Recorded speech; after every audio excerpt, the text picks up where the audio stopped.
Something you wanted, and there's no doubt you might be wrong. Walked away from something you left behind. Another borderline.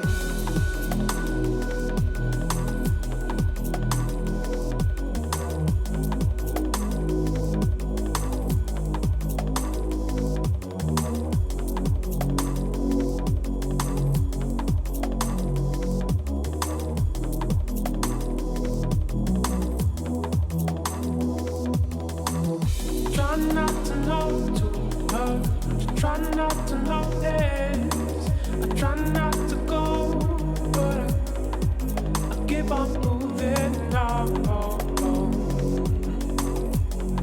think I'm better off alone, over the borderline.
Try not to know too much, try not to notice, I try not to go, but I keep on moving now.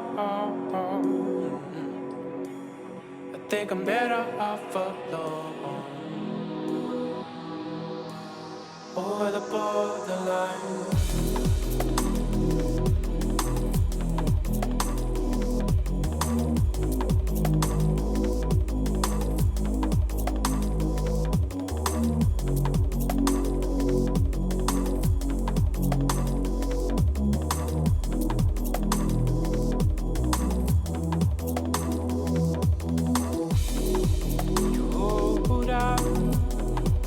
Something you wanted, and there's no doubt you might be wrong. Walked away from something you left behind. Another borderline. You will never know these battles I'm fighting. No matter where I go, home's inside my mind. Not what I left behind. Another borderline.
Welcome back to the Rainbow Six Pro League. It is time for our penultimate Playday here for Australia and New Zealand. We have seen some incredible matches yesterday, kicking it off.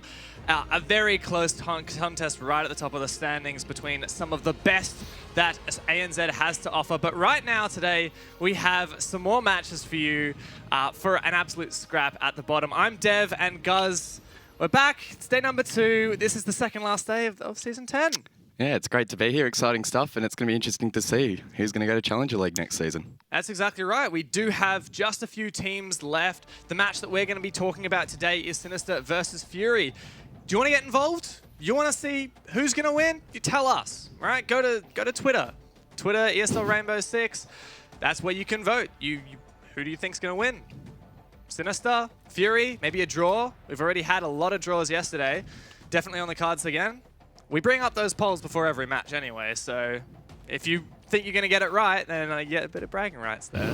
And we've been not so correct so far, actually, on our predictions. No, particularly last night. Not our finest form, but hopefully we can back it up tonight. Let's talk about now how the Pro League has shaped up so far with the ladder. We have 7 teams in the Pro League. Let's take a look at the standings. Fnatic is currently sitting on top, despite only drawing their matches yesterday against Wildcard. Wildcard, often known as the second best team in ANZ, they've dropped now to 4th.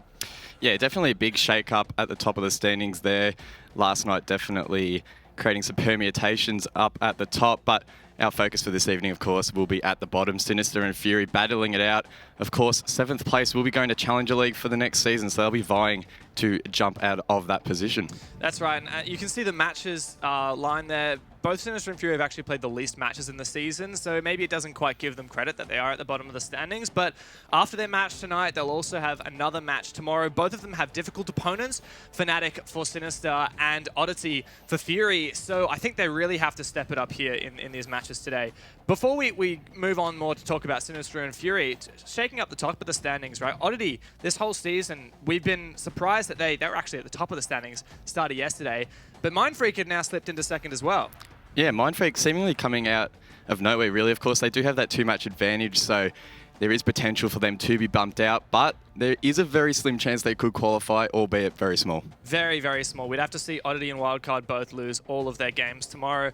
But it is a dogfight at the top of the standings, as it is at the bottom. We have teams fighting out for relegation. The 7th place in the Pro League, that is the last place, will have to go and play in the ANZ Challenger League and fight for their spot back in the Pro League for Season 11, which is going to start later. Season 10, man, we have had a long road, and it all comes down to here, really. Sinister and Fury, these teams have both been in the Pro League for a few seasons, and we don't really expect that they're going to be the ones to leave, or at least maybe we wouldn't have at the start of the season. Yeah, 2 very established teams in the scene. Yeah, like you said, we wouldn't really expect them to be in such a vulnerable position at this stage in the season, but that's where they are. That's what they have to work with, and they'll be putting every effort into tonight because this is their best opportunity to try and secure some points to bump them out of that position. Yeah, and it's a rematch of the 6 Masters on land to boot. Let's talk about our first team for tonight, Team Sinister. They've had a tumultuous challenge so far in the Pro League. Yeah, a team that has gained some notoriety in this season, of course, being picked up by an organisation.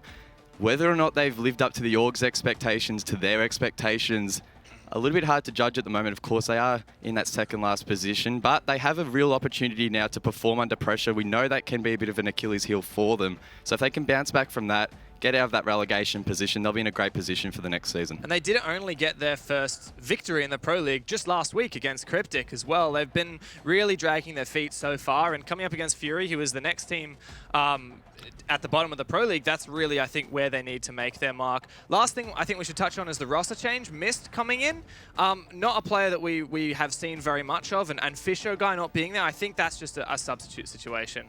Yeah, time will tell how that plays out this evening. Mist, well, he'll have to step up because there is a lot of pressure on the rest of the team. These are definitely important games, but Sinister's opponent for tonight is Fury, a team which has quite a bit of LAN experience now, but still have had a really rough season. Yeah, Fury, a team known for their fun. They always go into every event wanting to have the best time. They come out with some crazy plays on occasion. But the thing to note, Flex coming into the roster, of course, Spruce has departed from the team. Muesli as well has been added onto the roster from Power Plays, but because they disbanded this season, he is ineligible. So we'll see Flex in there this evening. That's right. We're seeing both teams here tonight have fairly significant roster changes. Spruce on Fury. He was quite a supportive player on that team, and I mean quite a character in the interviews. So that'll be a shame to see him go. But Sinister as well, they lost Fisher guys. So it does seem like both of these teams have taken a blow going into this match. Yeah, and I guess that will be a contest of who can really recover from that, because any roster change is going to have significant impacts on any team, no matter how small or how big that player was. Yeah, I remember Copper from Sinister last week telling us that Fisher guy was just unavailable for this week of Pro League, which is a real shame because he has been an instrumental player for that team, one of their star fraggers, and also one of the longest running players as well. How do we feel? Like, we know how good these teams are overall. We've seen good things from both of them in the past, but right now, are they in their best form? That's a really hard question to answer. I think that would probably be a good question to answer at the end of today. All right. Because I think it's really going to be who performs under pressure. I don't think form is going to have the biggest impact going into this match. They are so close on the standings regardless. So it's going to really come down to who can perform while under the pump. All right, well, let's see where we'll be playing. Let's bring up the map Veto. We play 2 best of 1s here. How it works is we auto-ban 2 maps based on what the teams played last week, and then each team takes turn banning maps, so we have 1 left. We start that entire Veto after this map before we go into the second one. These teams, it's actually a rematch of Six Masters, as we said, and there they played Consulate and Bank, so both of those still on the table. Yeah, that's a very interesting point to make. I would have to feel like Sinister probably wouldn't want to take them to either of those maps, being unsuccessful 6-8 on both occasions. So maybe we'll see a different map on the cards, I'm not sure. Let's roll on through. Still Consulate and Bank are on the cards. Villa and Border taken out. I was going to say good maps overall for Sinister. It looked, from my research, it looked like Clubhouse was one to go to. But of course that's banned. Cafe was a decent one at some points for Fury as well. So really it is coming down to, we have a very high chance of seeing either Consulate or Bank, which it will be a rematch map. But no, they're actually the next ones to get banned out. Mark my words. Coastline is where we'll end up. Yeah, so Coastline, a map that they obviously didn't play in their most recent matchup. So be interesting to see what form they have going into this, how much they've scrimmed it, how much they've practiced it. Yeah, so I mean, looking at some of my recent results of these teams, I don't see a lot of Sinister having played much Coastline recently, but they're actually one of their best performances this entire season was on Coastline. They managed to get a draw against Wildcard. So if they can really take a fight to some of the top teams on Coastline, I think Sinister have definitely got something going for them. Fury, in their recent results, they played Fnatic at Six Masters on this map and got destroyed 7-2. Yeah. So, I don't know, I'm starting to lean Sinister's way here. Yeah, Sinister, they look good going into this, but we know that at the R6 Masters they struggled because of the pressure, the stage, everything like that. And although this obviously isn't on land, they're still going to be sitting at home. They're going to be stressed. They're going to be worried. They don't want to drop down. Yeah, I feel like Sinister is a team where at their best, we have seen them do some incredible things. They defeated Oddity in the Six Masters group stage 2-0. Even when Oddity had their full lineup, Sinister demolished them. We've seen them so good in some occasions, but at the same time, we've seen them absolutely fall, and it's not because of their opponent, it's because of themselves. Yeah, their form definitely fluctuates quite a bit. Whether or not it'll be on a down today, we'll have to wait and see. Hopefully, they can salvage something. We're still leaning towards Sinister here, but what do you guys reckon? Let's bring up that poll vote we mentioned earlier. Fury, okay, it's actually Sinister's way, so it seems like the community agrees with us. Yeah, a lot of people out there must be Sinister fans. Fury, a little bit unlucky to not get too much of the vote. The draw very high as well tonight. We saw a lot of draws last night, so maybe some people are thinking we could see the same thing. Yeah, true, for sure. I mean, looking at this, we often talk about how this is a bit of a popularity vote, which I think is fair. Team Sinister do have that organization from North America that has had rosters in Rainbow Six Siege for quite some time out of North America, not in the Pro League, but in other leagues, whereas Fury doesn't quite have that with them. But I think Fury have definitely earned a fan base, especially locally here in Australia, because of their banter, because of their sense of fun. That is something so iconically Australian, I think, about Fury. Yeah, that's the great thing about our region. We're so closely knit, and everyone likes to have a laugh, and Fury, they're basically at the head of that. Yeah, I seem to remember Spruce, his first interview ever here on the main channel, and he let a swear word slip in the first couple seconds. I mean, come on, mate. Maybe that was why they kicked him. Oh, maybe. It's all jokes, it's all fun and games here, but not for these teams. They're fighting over that 6th place to get out of that relegation spot. Neither of them want to return to the Challenger League, and both of them will face off here on Coastline. Coastline will be the first map we will be heading into, straight into the ban phase here. And Fury, very decisive with their first offensive ban. We will see Capitao off the board, a trend that is continuing on quite a bit from last evening. Capitao, so powerful in the current meta. Yeah, it's not something that they banned last time they played this map, or not something they banned most of the times they play this map. They've been really getting rid of Jackal every time they played Coastline. So departure from that, but you know, Capitao, such a powerful operator in the ANZ meta. He's just been banned consistently ever since his area of effect rework. But fortunately for Fury, I guess, Sinister's going to get rid of that Jackal anyway. Yeah, that's going to allow for a little bit more roamability around the map. Coastline can be so challenging to rotate around at times if teams set up crossfires, and of course Jackal makes it even more difficult. So I'm assuming we're going to see some good aggression here from Sinister on that defense. I feel like we've already seen a showcase of how good Jackal can be at clearing roamers. Fnatic yesterday against Wildcard, they made such good use of that gadget. Now onto the defender bans, it is Sinister who gets rid of the Valkyrie, an operator that we've seen players on both of these teams use to great effect, but one that's particularly useful on Coastline as a map where you can play so aggressively on the defense. And it's 2 information gatherers for the defense eliminated Valkyrie and Echo. Yeah, that will still leave Maestro and even Mirror to some extent on the board. We have seen a couple of Mirror strats on this map. Fnatic last night bringing out some ones we have never seen before. Maybe we will see something similar tonight, I'm not sure. But we will be heading to Blue Bar first, and Fury will be on the defense. Something that we talked a little bit about in our match yesterday between Wildcard and Fnatic was how little IQ was getting played, which is quite strange because IQ is absolutely an operator that has come into the meta, really good at countering a wide variety of operators on the attack. But as soon as you see something, on the defense, as soon as you see something like a Valkyrie and an Echo ban, it makes you suddenly think, okay, maybe we don't need to play that IQ.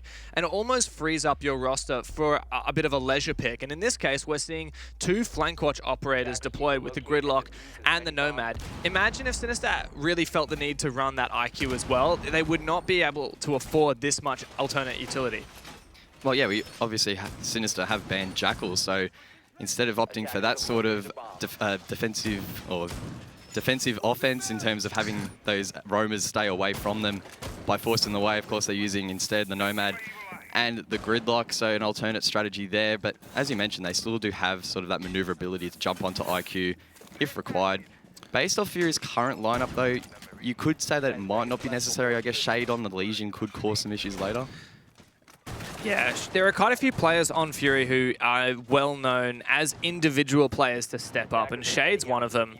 I believe he's also one of the IGLs for Fury. Every time I talk to them, they say that they have quite a loose setup in their shot calling, but Shade is always at the one of the mainstays of that. And he's also a player that we see really step up. It's common that we'll see him on something like a Valkyrie, so I think he's maybe adapted here. With the Valkyrie being banned, he's forced to play the Legion instead, and he can get a lot of information gathered downstairs using those goo mines, protect himself for as long as possible. Does look like Sinister now will be pushing from above, opting to push from this VIP side of the map.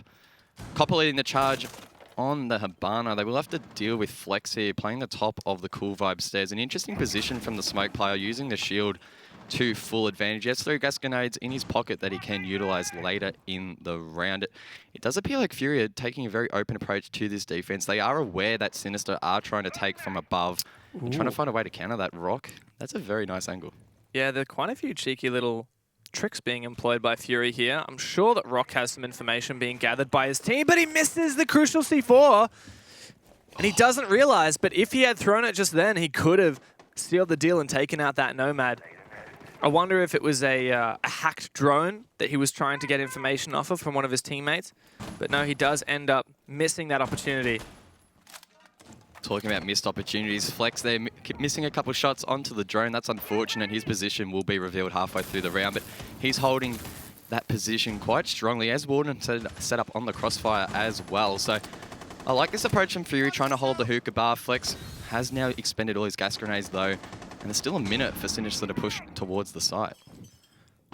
Warden, a very experienced Pro League player, and he does move back onto the objective, as you said, Sunrise Bar.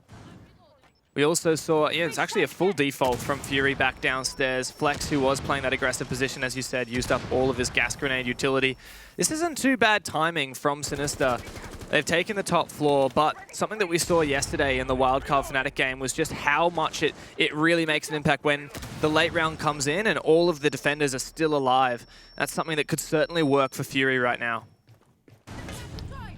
Vicious has been dropping while on the cool vibe stairs. It looks like Flex may have taken him out there with the shotgun.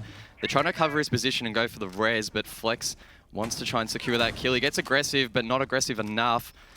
Fortunately, though, he wasn't taken out. He must have heard the res there and he's peeked again, but he will be unsuccessful. Ooh. Sinister manages to pick him up. Flex, though, in a very compromised position. Surely Sinister can take him out, but they don't know exactly where he is. Meanwhile, Rock gets Nico, Copper onto Warden, and there's a couple kills going out. It's 2 versus 4, just like that. Sinister throwing this round away. It's Vicious and Mist left with it all to do. Make that just missed.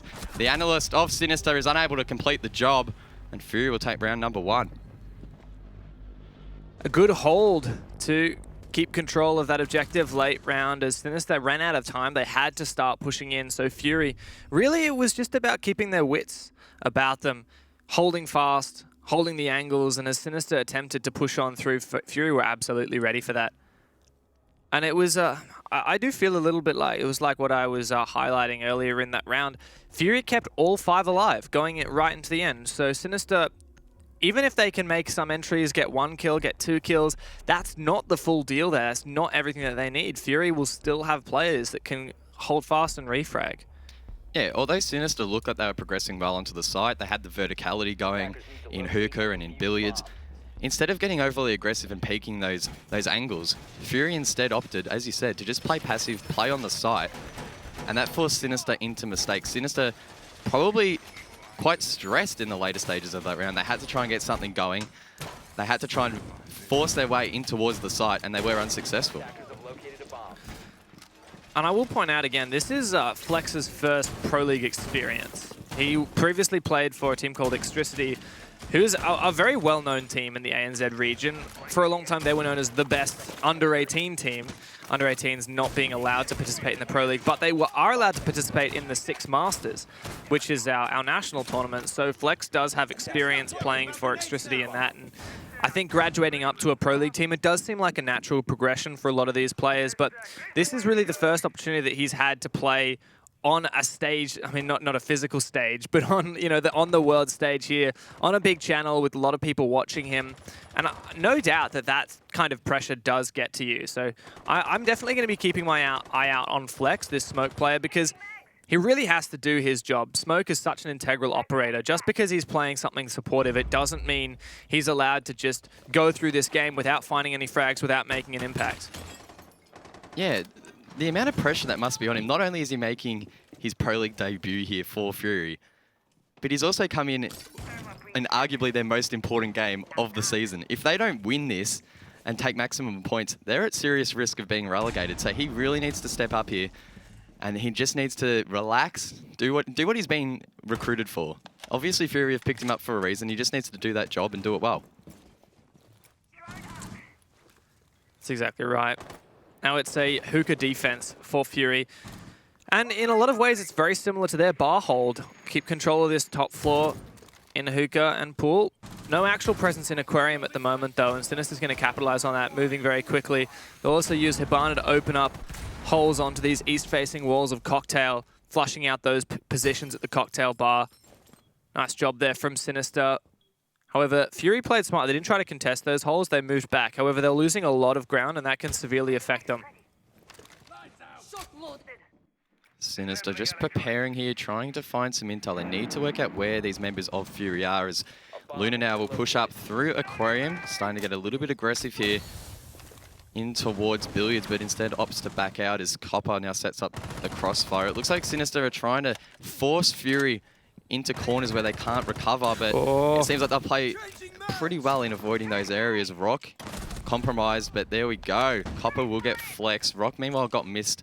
So it's a 4 versus 4, and Sinister now preparing for the plant. They will smoke out the rotate between sites. That's going to allow Nico to entry on top of Billiards. He gets lit up though. He needs to try and go for the plant. Warden could potentially cover it, but they're going to push all the way through here. Vicious gets a double, and it's a 3 versus 2. Warden and Shade left with it all to do as Nico tries to seal the plant. He will be successful, and now the retake is on. Shade makes his way up Cool Vibes and gets one. He can't get the second though, and Warden now is going to have to clean up. He does have full HP, and he has the ACOG, but a fantastic refrag there from Nico. Will secure the round for Sinister. And I'm really liking what we're seeing from Sinister so far. Nico with the hipfire. Come on, mate. This is a very different looking Sinister to what we've seen in the past, even recently at the Six Masters. For a long time, Sinister, the thing that I was always critical of them, of their roster, was some of the ways that they had their attacks, they had their defenses. It really relied on putting Copper on a kind of diamond pedestal and bowing down to him and saying, can you go and frag out, please? And they did it on defense. He would be a solo roamer off somewhere without any support from the teammate, expected to hold an unwinnable situation. And as soon as Sinister were playing against these top-level teams, they would fall apart, because it doesn't matter how good an individual player is when it's a 1 versus an entire attacking team or an entire defending team really focusing in on that player. Sinister will absolutely get picked apart, and we're not seeing that anymore. We're seeing Copper take a lot more of a supportive role, not a full supportive role. He's still playing an Operator Hibana where he can frag out, where he is in positions to use his weaponry and take fights, make big plays. But I really just like overall, Sinister, it definitely looks like their playstyle as a team has really matured and improved. And yes, it was a rocky start attacking Bar, but I'm seeing a lot of promise so far for Sinister, and I think that's only going to continue into the future. Yeah. Not only is it looking cohesive, but it's also looking very positive. Instead of just going for the passive default plant in that previous round, instead they opted, let's just full send it into the site. Let's show some aggression. Let's put Fury on the back foot. If they had have gone for the default plant, Fury likely would have actually been able to deny it. Well, Shade had a player below, exactly. Yeah. Instead, they just rushed all the way through, and that caused some confusion on the side of Fury. They were flustered. Sinister, they were able to capitalize on that. So whilst they can't rely on individual performances, as you said, they do need some of these fraggers to step up if they are going to go for aggressive plays like that. Now it's a defensive kitchen for Fury. Monkey Fist, one of our other casters, Fury, he would always tell me, he would say, Fury is a team full of star players, but for some reason, the team always seems to be less than the sum of its parts. And it's uncommon. That is very much uncommon. Usually when you have a dream team put together of great individual players, they perform really well, but Fury for some reason haven't had that. Are these roster changes that they're making, their long-term vision for the team, is that something that's going to finally make a difference? We'll have to wait and see. Sinister able to clear out that 90 position behind the shield using a nice angle from the VIP window. Nico gets flexed, and it's now a 5 versus 4, almost halfway through the round, and Sinister able to get that early pick off the board. I think that's going to be critical for them to be able to secure this round, as it looks like Fury have now defaulted back towards the site. And on Kitchen, they're going to have to be very mindful of all the verticality now that Sinister will be able to open up. They don't have the breast in soft breach, but if they can get pings and shoot through the floor, that should be enough to seal the deal. Copper gets rocked, so it's a 5 versus 3 now, and things not looking great for Fury in this round. Sinister appearing to start setting up for a plant. Warden is such a powerful position now with the Older and the ACOG, but that verticality is going to flush him out of that position. Really good clear from Sinister, but they still need to land this shot. They do. That's Copper to finish off Warden. Great job. Hard breach plus soft breach with the breaching charges on Hibana. Now Fury, they have these players outside of sight, but Shade's going to get caught off guard for sure. No, missed. Doesn't play aggressively on that angle, but he does find Golden. Gonna get aggressed upon by Shade, but he's the last one remaining. This will have to be an ace clutch. 35 seconds to play with for the attackers. There's a lot to do. Does he have the C4? Is it gonna work? Surely he can get one. No, the plant goes down. He can take out Luna, but it's now a post-plant scenario. SMG-11 shotgun isn't exactly what you want in this scenario. The Nomad charge will put him flat on his back, and Sinister take another round. Yeah, Sinister getting a couple of early picks. They're really aiding them in allowing that progression towards the site. They didn't seem as stagnated as they have in previous rounds. A little bit of pressure taken off their back, and Fury instead were the ones on the back foot. They seemed like they wanted to play super passive on the site, but Sinister just didn't let them do that. They were relentless with the verticality, and then they went for the plant straight away. The C4 denial almost there, but it was too little too late. At this level of play, we very rarely see kitchen holds where the defenders can have a lot of players hold on site and just wait, because the nature of these attacks is that you will open up that floor, you will find these picks through the floor, and Fury, they're not going to win all those gunfights through the floor. In fact, they're unfavored to win those. When we saw how Wildcard defended on Coastline yesterday when they were defending this site, they actually only had Diesel, their smoke player, on the objective. All of the other players were off objective, whether that was roaming upstairs to prevent that vertical play, whether it was roaming downstairs in areas like kitchen, inside of servers. There were so many there options that the defense can implement into these defenses, and I think that Fury going for that kitchen strategy with relying too much on those players on-site, I think that was really their downfall. But now they will go back to Hookah, which was a bomb site that they previously lost to Sinister from that Aquarium push. Fury will need to try and adjust to that. Whether or not we'll see Sinister go for a similar push, we'll have to wait and see. I'm expecting them to maybe throw something a little bit different out there. Fury, one of those teams that can adapt quite well if they can start to pick up on what Sinister do. And I feel like I get the impression sometimes that Sinister aren't the most adaptable of teams. They usually just go with one strat if it works. And of course, they were successful in the previous round, but they'll have to be mindful of that, because if Fury are able to now counter that, the scoreline will be tied. And Fury are already making these minor adaptations. They've gotten Shade off of the Legion onto the Mozzie, which was previously occupied by Rock, and that frees up Rock to then play the Bandit. As a Bandit, he can put Bandit batteries on these Hookah walls and some of the other walls, even Bandit tricking the east-facing wall, which is where he is right now. He's in Cocktail, so he can Bandit that wall, which allows Fury to play in there, prevent Sinister from Hibanaing open walls onto Cocktail. So I really like this adaptation straight away out of Fury. It only took them one round to find something different. Looks like Rock there on the Bandit, using that to help hold his position a little bit. We did see Hibana can open that crossfire. Talking about Hibana though, Copper will be able to drop Shade as Nico enters towards the side alongside Mist.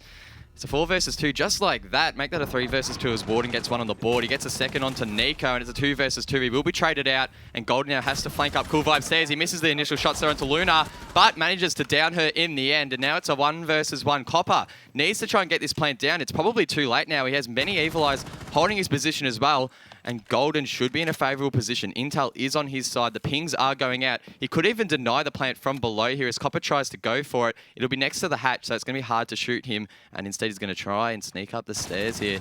Copper falls off the plant though, so he might have been able to stick it in the end. He's going to go for it once again. Golden going to be able to hear that plant quite easily through the wall now as he starts to push up. He gets a fantastic headshot there onto Copper, and Fury will even out the scoreline.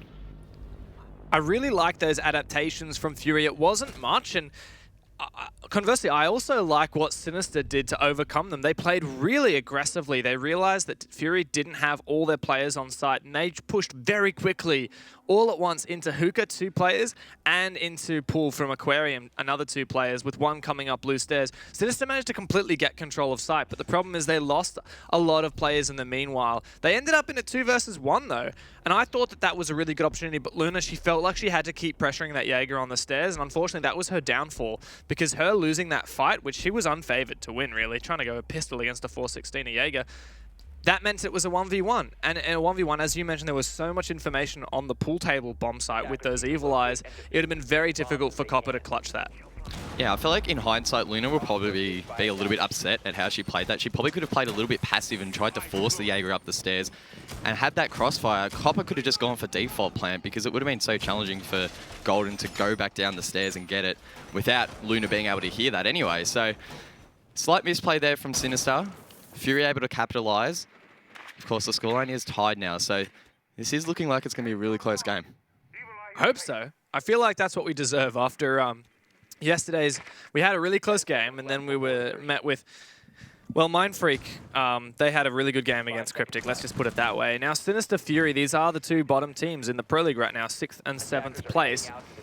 Alongside, well, Cryptic is the next in line. If both of these teams actually trade maps, Sinister wins one, Fury wins one, we're going to have a three-way tie at the bottom of the standings. And we've been talking so much about how the top of the ANZ Pro League is so stacked with this three-way contest, but the bottom of the Pro League is very much the same. And then Mind Freak sitting in the middle. Yeah, Mind Freak is definitely above teams like Sinister and Fury, but definitely below teams like Fnatic.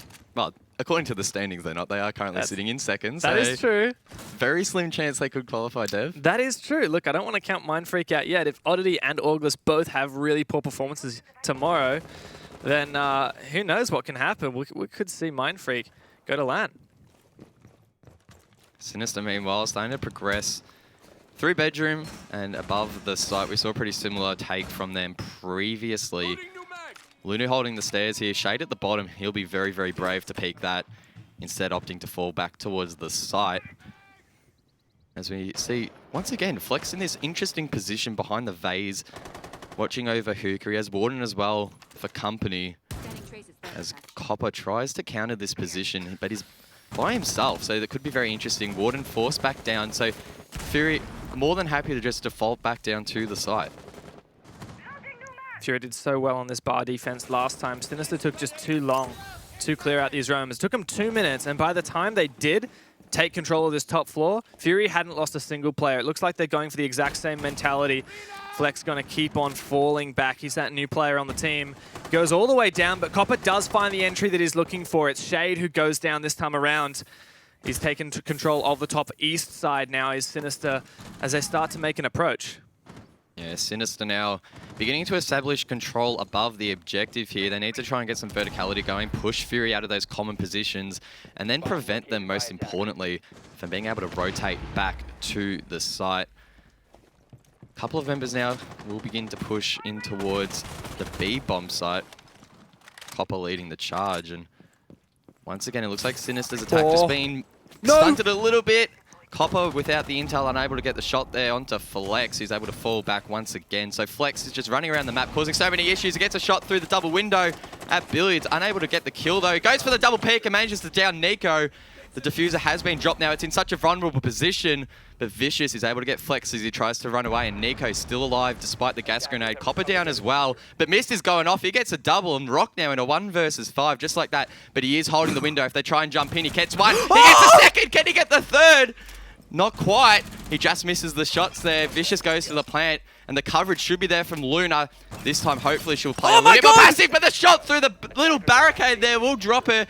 The self-res could potentially get herself up, and she does. That was looking so close for Rock now, but things not looking great. Still, Luna is only 1 shot. Her position spotted out on one of the Evil Eyes as well.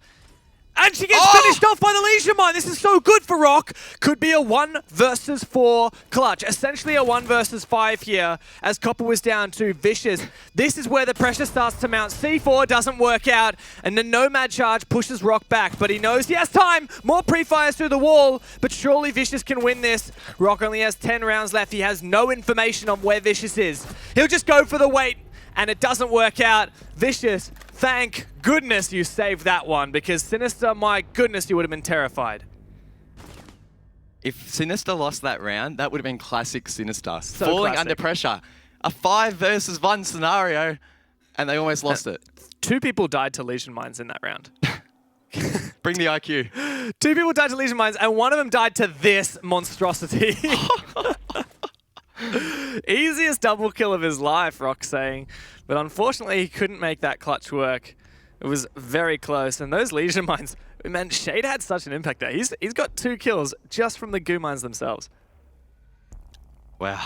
I need a breather after that Yeah. little play there. That was so close. And I'm sure Sinister will be sweating bullets as well, particularly Vicious there at the end. He was holding that angle so timidly. I could always see his like sight shaking. Yeah. He didn't want to lose that round. What I love, did you see the lull in chat? Yeah, from Luna. From Luna. How good was that? The funny thing is, the round wasn't even over yet, and she said that, like, surely you're going to be distracting Vicious. Come on, Luna. Imagine Vicious just in the corner of his eye looks at chat. He sees and then chat and he's Rock like, comes around the corner. Damn it, Luna, stop it. Oh man, this is close. Sinister though, I mean, they really did well on that round. You know, at the start, obviously it was a bit of a collapse there, but one thing I did like from Fury is they really do have their confidence, especially Flex. And I've talked about him a lot already, but he's the player which I'm expecting to be not having that confidence, playing extra passage, a bit like what we saw yesterday from one of the Cryptic players. I've forgotten who it was. Just like forced onto this support role, forced to do this one thing, and didn't have that confidence to go with it. But it's nice to see that both of the substitutes on these teams, Furies, Flex, and Sinister's Mist, have both been stepping up. Yeah, both players performing well so far. It will be a test of endurance, though, to see how long they can keep that up. These games can almost go for an hour at a time, so it's a real test of how consistent they can be over that period. And without a lot in the way of experience, that could be detrimental. But I'm sure both players will want to step up here because there are such big stakes on this matchup. Flex is a new addition to the core. For a long time, Golden was the player on Fury who is in that sub role. They didn't have the 5 core that they wanted. He's even played a LAN with them now. But let's talk about Sinister for a moment. Copper's holding this long angle. He may well get a gunfight. Fury no longer playing any ACOG operators. Warden decided to forego the Maestro and instead bring Vigil. He wants to play a little bit more loosely, and it looks like it's countering the drones really well. Mist doesn't have information on where Warden is, just a vague location. Yeah, Sinister on this occasion not putting too much pressure above the objective so far, so maybe going for a horizontal push possibly. And that could be the play. Fury have a pretty strong hold above here once again. And with this Vigil on the board, things could be very, very dangerous here for Sinister. They have really no idea where Warden is, and he could potentially get picked into lobby. He sees the feet of the attacker, but is unsuccessful. Sees the ankles once again, but doesn't land the shot. Good trigger discipline. He wouldn't have secured the kill, and instead he's just going to sit here and just watch over this courtyard area. The pings are going out. They know where Mist is sitting, but whether or not Vicious can come in and collect the kill, that is the question as Nico goes for the peak. If Warden reveals his position here without getting the kill, he's a dead man, but he doesn't even get anything out of it. Nico takes him down. A nice shot there, but meanwhile on site we did see that mirror window occupied by Shade facing into Blue Bar. It was protected. Hibana pellets were not successful, but Mist is so close to being able to run straight up behind that. This plant also looking to go down fairly soon. There's no C4 in Golden's hand, so he can't deny this if Luna goes behind the Blue Bar. 30 seconds on the board, and the execute will be coming out very shortly here from Sinister. Keep an eye on Luna. She has the diffuser in her hand. They need to try and cover it as she enters. Flex gets missed, and it's a 4 versus 4. Golden in such a key position on this mirror. The smoke will blind him a little bit, but it might not be enough to completely cover him. As Luna's actually made her way all the way up to the wall. Is the coverage there for the plant? Shade gets Copper. It's a 3 versus 4. Make that a 2 versus 4 as Luna's been dropped. The diffuser is down. And now it's up to Nico and Vicious to try and recuperate, but they don't have time on their side. Nico pushes in. He doesn't even get the kill, and Fury will take round number 6. A very convincing coverage there of the plant. That really looked like it was going to be Sinister's round, though. For such a long time, Fury weren't making a contest, but it was because they had that top floor control still inside of Pool, inside of Hookah, and the vertical holes that they had created were easy to deny the plant that Sinister started to push in. So maybe a bit of an oversight from Sinister, not taking control of that that top floor. And if you're not taking control of the top floor, I feel like you can't force the plant down. You have to do what they did when they attacked the Hookah and Pool side. You have to actually push in, flush out all the anchors and take control. That's very difficult to do when there's a mirror on the board. So maybe a bit of an oversight from Sinister, but good capitalization from Fury. Now it's the end of the half. End of the half indeed, and now of course Fury will be on the attack. Sinister on the defense. Interestingly enough, we did see a 6-pick there. Luna opting to jump onto the castle, trying to prevent some of these angles being generated from Fury. One of those castle barricades was placed on the double window. If I recall correctly, last night we did see a couple of kills through that window as well as the defenders try and cross billiards there. So an interesting use of utility to shut down that angle, as we see a pretty good lineup here from Sinister. They've brought the Maestro as well. We saw Fury play that quite a bit. Good clutch ability, and we'll be able to gather some nice intel for the side of Sinister. And a lot of soft breach as well. 3 shotguns with the 2 SAS operators with the M590, and of course Maestro with his bailiff. So a lot of, I mean, even Castle's impact grenades to some degree as well. So a lot of makeover on the bomb site, really modeling it to how they want. And that's Castle as an operator that really assists in that. This is not something I've seen before, in fact. That Castle barricade on the hookah door and rotations around it. I really like the idea there. It's not very common, and I mean, I can see it might work, but it's a bit left, bit of right. I'd like to see how the round plays out before I get convinced either way. As we enter the round now, it looks like Fury is setting up for an aquarium push, flexing gold and getting quite aggressive below. There actually is a barricade there in towards blue bar, so Sinister trying to establish some control below here, trying to prevent those soft breach attackers from causing havoc from below. Golden and Flex, a very dangerous combo, the Zofia and the Buck respectively. A lot of soft breach potential. The nades will also be in the hands of Flex, I would presume. So that could make things very dangerous for Sinister.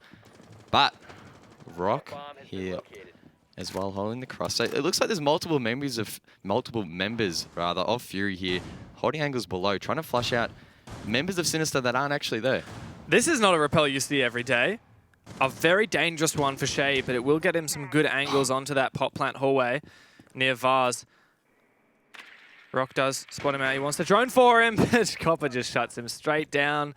Cheeky idea from Shade, but there's a reason why you don't see that very often. And as you mentioned earlier, a lot of Fury are pushing downstairs. They're trying to dislodge these Sinister players, but it just doesn't seem to be working so far. Yeah, Flex unable to connect anything just yet, as it looks like Sinister not playing directly on site, but playing on the same floor, utilizing sort of that eastern side of the map so that they're safe from the soft breach below. Meanwhile, Warden going to peek from the double window here. That castle barricade now has been taken out. But that castle we were mentioning earlier actually covering that Vase position. So an interesting play there from Sinister coming into effect. But Rock now will try and push up Cool Vibe stairs. He pops a flash, but decides not to push. That could have been a play potentially, but I believe there's multiple members of Sinister watching this angle. Missed on the shotgun. You don't really want to be taking on that fight. That would be incredibly risky. He's waiting patiently. Does pop that castle barricade. It was hit 11 times, so all it takes is one extra hit to completely dissolve the castle. And there, good flashbang will allow the kill for Rock, but the castle immediately retakes the position of the Mute. A really good flank from below, though, will eventually refrag Luna. Copper downstairs, his position revealed, his team at a numbers disadvantage. He needs to find this kill, but he doesn't. A great job from Flex there. It's a 3 versus 2. Now, Fury in a really good position. Sinister trying to dash to deny this plan, but Golden, can he get it down? He just barely does. He'll fall afterwards, making it a 2 versus 1 in the post plant. Vicious has it all to do. Vicious, a player very competent in these scenarios. I wouldn't put past him to clutch this one out. He decides to rotate below, actually, expecting the members to be outside at the bottom of the hookah stairs. It looks like Fury, though, will play incredibly passive here. They're a long way away. 2 of them on the hookah balcony. So if he goes for the peak, one of them might drop, but the other should refrag. He's going to go for the peak, but he sprints too far, and Fury will secure their first attack. This is absolutely neck and neck so far. Fury did just barely get that round on attack as well. For a long time, I didn't think it was possible, but I think it really hinged on that blue stairs control. Rock managing to land the flash and take down the Mute player. Eventually he was refragged, but he got 2 in that position, and there were 2 players on site, which meant that the rest of Fury were able to quickly get into the objective, get that 7-second plant down. And it was just by the skin of their teeth that they even got that down as well, because of the gas from smoke. Yeah, that attack really was spearheaded from those Cool Vibe stairs. If Mist was able to hold that position and prevented them from pushing up there, a lot of those refrags that ended up being unfavorable for Fury in the end never would have actually happened. So, as you said, such a close round. Smoke almost clutching it out in the end. It's a game of very fine margins at the moment as we head over to the bar bomb site. We're seeing a lot of bar as well. Yep. Didn't used to be such a bomb site we'd see as much. Oh, come on, Nico. Surely he makes it work. Oh, he had it for a second, and then he stops holding down left click. That's a shame, Nico. And our observer agrees. That would have been such a Nico thing, though, Yeah. if he actually got it down. Not a bad position either. Watches a lot of that courtyard position and would actually be able to shoot through those little feet holes in towards the blue bar. So unfortunate that it didn't work out for him. But nevertheless, Sinister will just continue with the rest of their setup here, and hopefully they'll be able to get a round back here on Fury. Yeah, well, we saw when Fury defended this bomb site, they had that presence upstairs. It looks like Sinister's going to do the same thing. We did see, I believe it was Vicious opening up holes underneath the... Oh, okay. Here's a nice mute jammer. I believe that jams the top of the white stairs, the lobby stairs. Surely. Maybe the... Shade's drone, maybe. Let's have a look. Surely this doesn't... I don't think that it would have good coverage. No, that's... Oh, no, it does. There you go. It covers the luggage hallway. I'm definitely going to steal that one. There we go. Missed the rope in for Sinister today. Proving his worth with a fantastic little spot there, using utility to its fullest advantage. Shade will collect his drone, as it has obviously been disabled, and he'll throw it out further where he can actually use it. You can't actually use your drone, though, while you're standing next to a mute jammer. That is correct. As I learned thanks to Twitter. Doki on Twitter. Meanwhile, the rest of Fury will start to progress above here. Couple of members with soft breach as well. We saw that previously in the first half as Vicious gets the first onto Shade. So Nomad no longer on the board. That's going to allow Sinister to have some more flanking opportunities. Late in the round, he can't get the second. Golden, despite being close range with the ACOG, will secure that kill. And halfway through the round, it's going to be a 4 versus 4 scenario. Rock able to gather some intel in towards the site, as it looks like Sinister utilising Kitchen to its fullest advantage here. Both Nico and Copper holding that position, holding the crossfire in towards the Sunrise bar, as Fury is still trying to establish control. Fury do have that info on site, which is so essential. Copper really wants to retake these blue stairs. He's just feeling it out. Pre-fires will give him away. There was actually no one watching him for a moment there. He may well try this. Retaking the blue stairs could really turn the tide of the round if Copper can pull it off. We know he's a player who wants to make those plays, but missed on the defense. He's the one to hold fast inside of Sunrise. Copper decides to anchor, really commit down into Sunrise, but there's still a lot of roamers alive. Copper not flashed, but he is taken out regardless. A great job from both Warden and Golden to thin out the numbers of the defense. Nico knows that now he needs to really make an impact. He needs to get back onto the bomb site, fill those empty positions. Nico and Luna both in positions to try and get something going, but Warden will make it a 1 versus 3. Luna left with it all to do on the Mozzie. Uses the rotate through blue, so she'll be able to go into courtyard now as Golden tries to initiate the plant, but 2 angles being held from Fury, but she denies the plant. A fantastic headshot makes it a 1 versus 2. Rock, though, will quickly recover the diffuser and try and plant it once again. Warden in such a powerful position, but he can't hold this rotate if Luna manages to make it past the door. She can't even quite get through the little gap there. So unfortunately, the plant will go down, and she is seemingly unaware of the positions of these Fury players. She will try and go above and clear out cool vibes. It's clear for the meantime. But I'm expecting these Fury members to just sit outside, and that's going to force Luna outside as well, likely to be revealed as she runs outside here. She goes for the run out to the stairs. She manages to get one. Doesn't quite see the second, though. Warden a little bit lucky to not be taken out as well. Time, though, not on the side of Luna. Warden holding the angle on the window. If she goes for the counter defuse now, she has to stick it to be successful. She goes for the kill instead. Warden could potentially be dropped, but the time has run out. Warden plays it well, and there we go. Fury, 3-5 up. Really valiant effort there from Luna. That narrow angle through the bomb all the way from the kitchen hallway was so very close, but at the end, it was too big a task to really do in that amount of time. Nice effort there, and as you mentioned, Fury is really having a good defensive half so far. Sinister hasn't broken through just yet. Might take them a little bit of time to warm up in this half on their attacks. It took them a little bit of time to warm up on their defenses as well, where they lost the first one, but eventually did take 3 in the half. So draw still on the cards. I mean, Sinister could still come back from this position as well. But Fury's actually looking really good. I want to say I was a bit worried about Fury coming into this game where they lost Bruce. They've had only a few weeks really to make some major changes in their team and bring on a less Pro League experienced player. I don't want to discredit Flex. He's an experienced player in competitive games. And Sinister, I mean, I'd almost expected the same with Mist playing instead of Fisho, but we're seeing both teams, I think, playing their A game at the moment. Yeah, not much separating them so far. We did quickly see their Rock in the double digits as well, so he's playing quite well. Fury electing to put him onto the Ashe, probably a wise choice. Ashe is such a powerful fragger in the current meta. Despite her ACOG being taken away relatively recently, she is still quite strong. A 3-speed, of course, and Sinister will have to be aware of that and try and shut down Rock early. Well, they could have some issues later in the round. I like this Pulse pick, though. Finally, we're going to see some Pulse. Yeah, we've seen a lot of good Pulse play.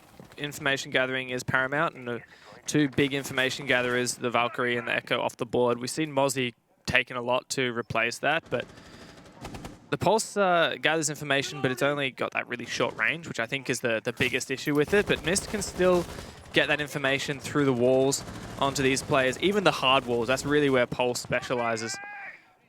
Does spot that player repelling that window.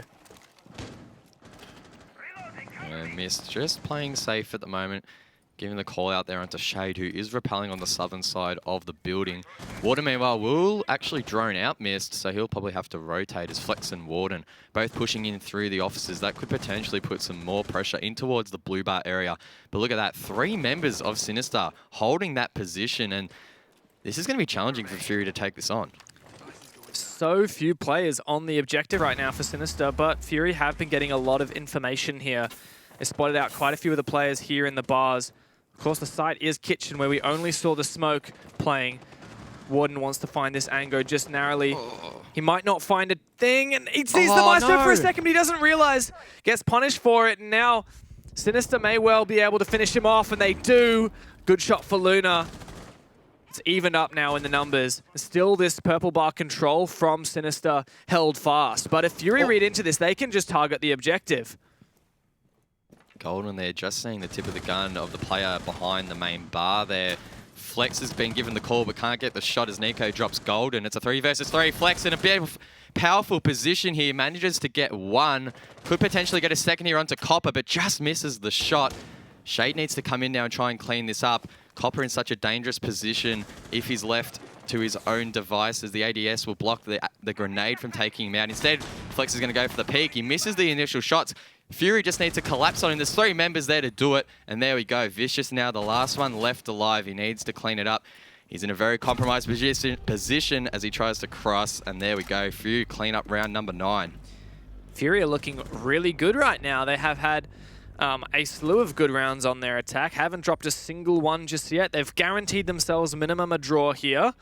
And honestly, I'm thinking that they might take the victory, which puts Sinister in this precarious position where they're staring down the possibility of being relegated, having to face the Challenger League before they can return to Pro League, if they return to Pro League for next season, Season 11.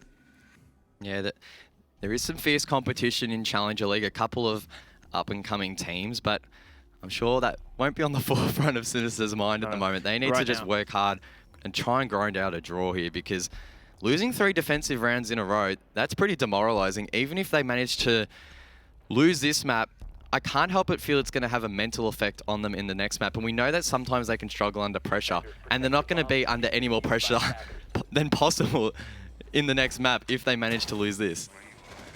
Yeah, I completely agree. Sinister, they really need to perform. Even if they struggle here, they have to perform in the second map.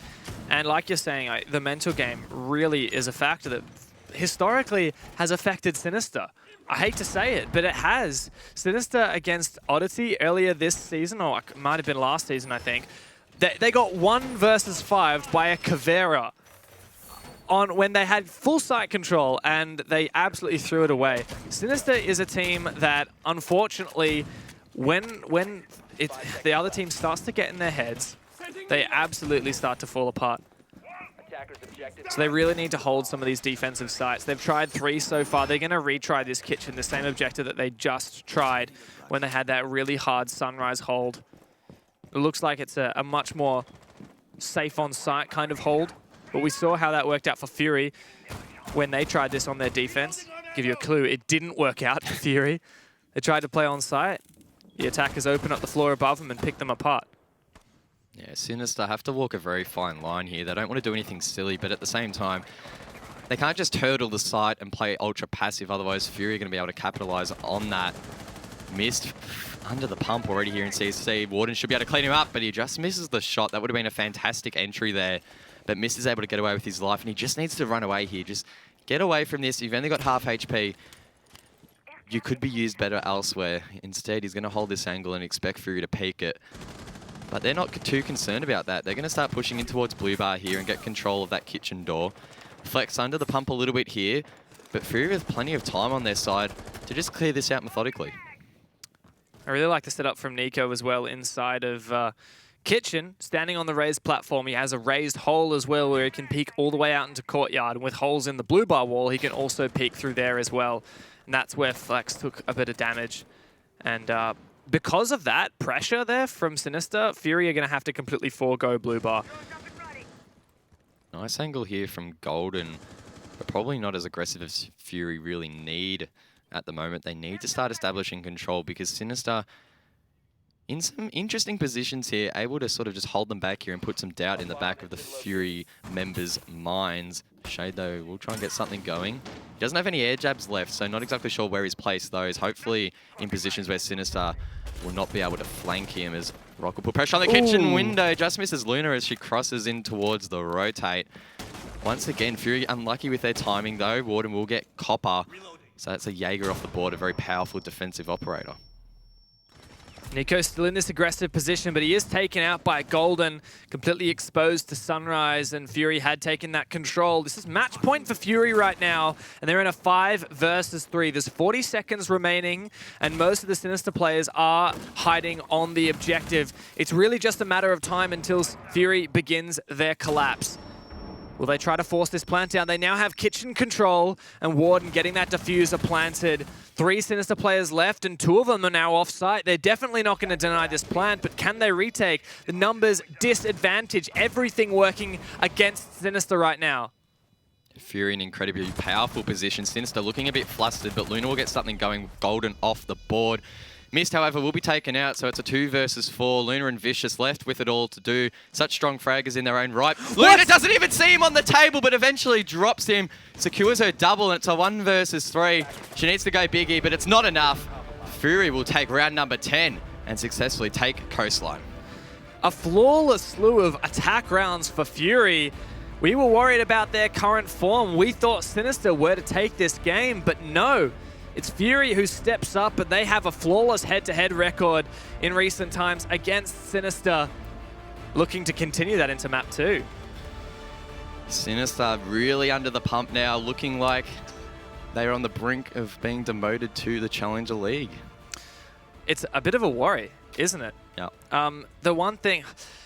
The thing that's slightly going for them is if they win this next map, they do win the round difference against... So if Sinister win this next map, we're going to have 3 teams at the bottom of our Pro League on 7 points on the standings. Cryptic, Fury, and Sinister.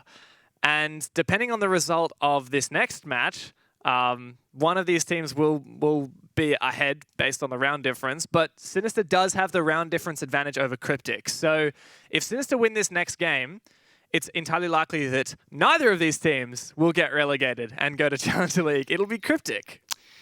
Based off the first map's performance, though, I think it's really hard to believe that Sinister could actually realistically take this map too. Not only was their first map a pretty poor performance, but that's got to play in the back of their minds heading into the second map. We know, as you mentioned before, they can struggle mentally, and losing so many defensive rounds in a row, that has to be detrimental.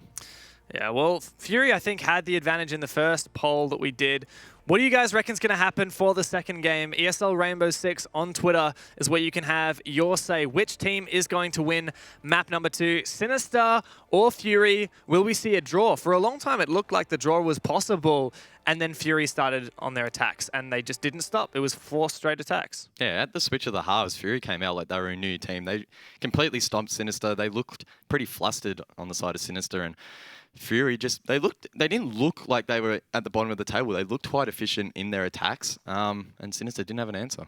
That's right. Well, one more map tonight, Sinister versus Fury. Who's going to take it? Who's going to go down to Challenger League? Find out very shortly.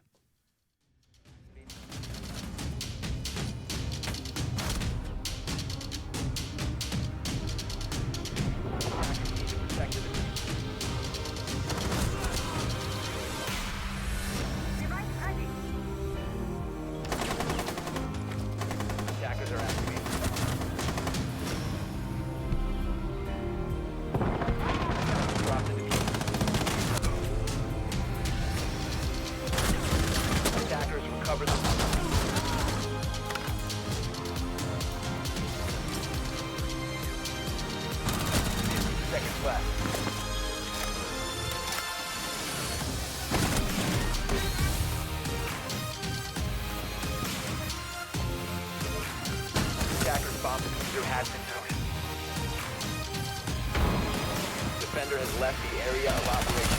Defender exposed.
It's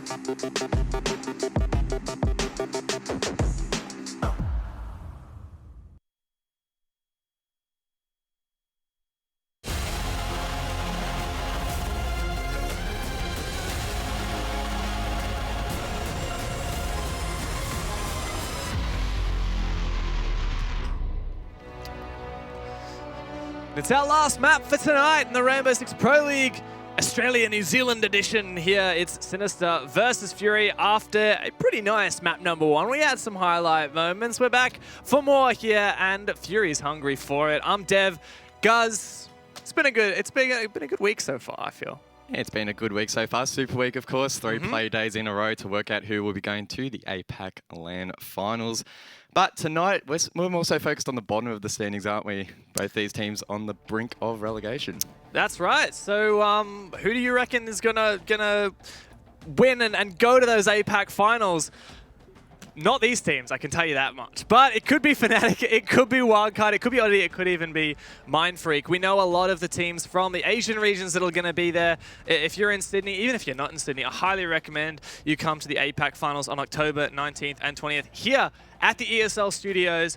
It's going to be broadcast live, and you can come and maybe meet some of the players. Highly recommend you get your tickets, so link on screen. But yeah, like we said, it's not going to be Sinister or Fury who make it there, unfortunately. But hey, they have been here before. A lot of the Fury have played here at previous events. I highly recommend, if you've never been to an esports event, there's nothing quite like it.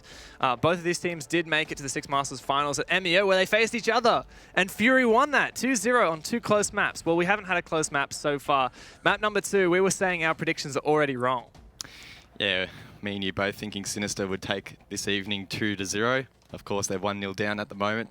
They do have the opportunity to bring it back here on map number 2, but based on their performance, particularly in the last 4 rounds, they lost 4 defenses in a row. That's, yeah, not good form. We're not sure that would happen. We're not sure it's possible for Sinister to make it back, but it would put them drawing with Fury and Cryptic in a 3-way tie to get out of that relegation spot. Let's have a look at where we're going to be playing for this final map between these two teams. High stakes for Sinister and high stakes for Fury as well, who want to get themselves up and over Cryptic into that next bracket. It's not going to be any of the maps you can see on screen right now.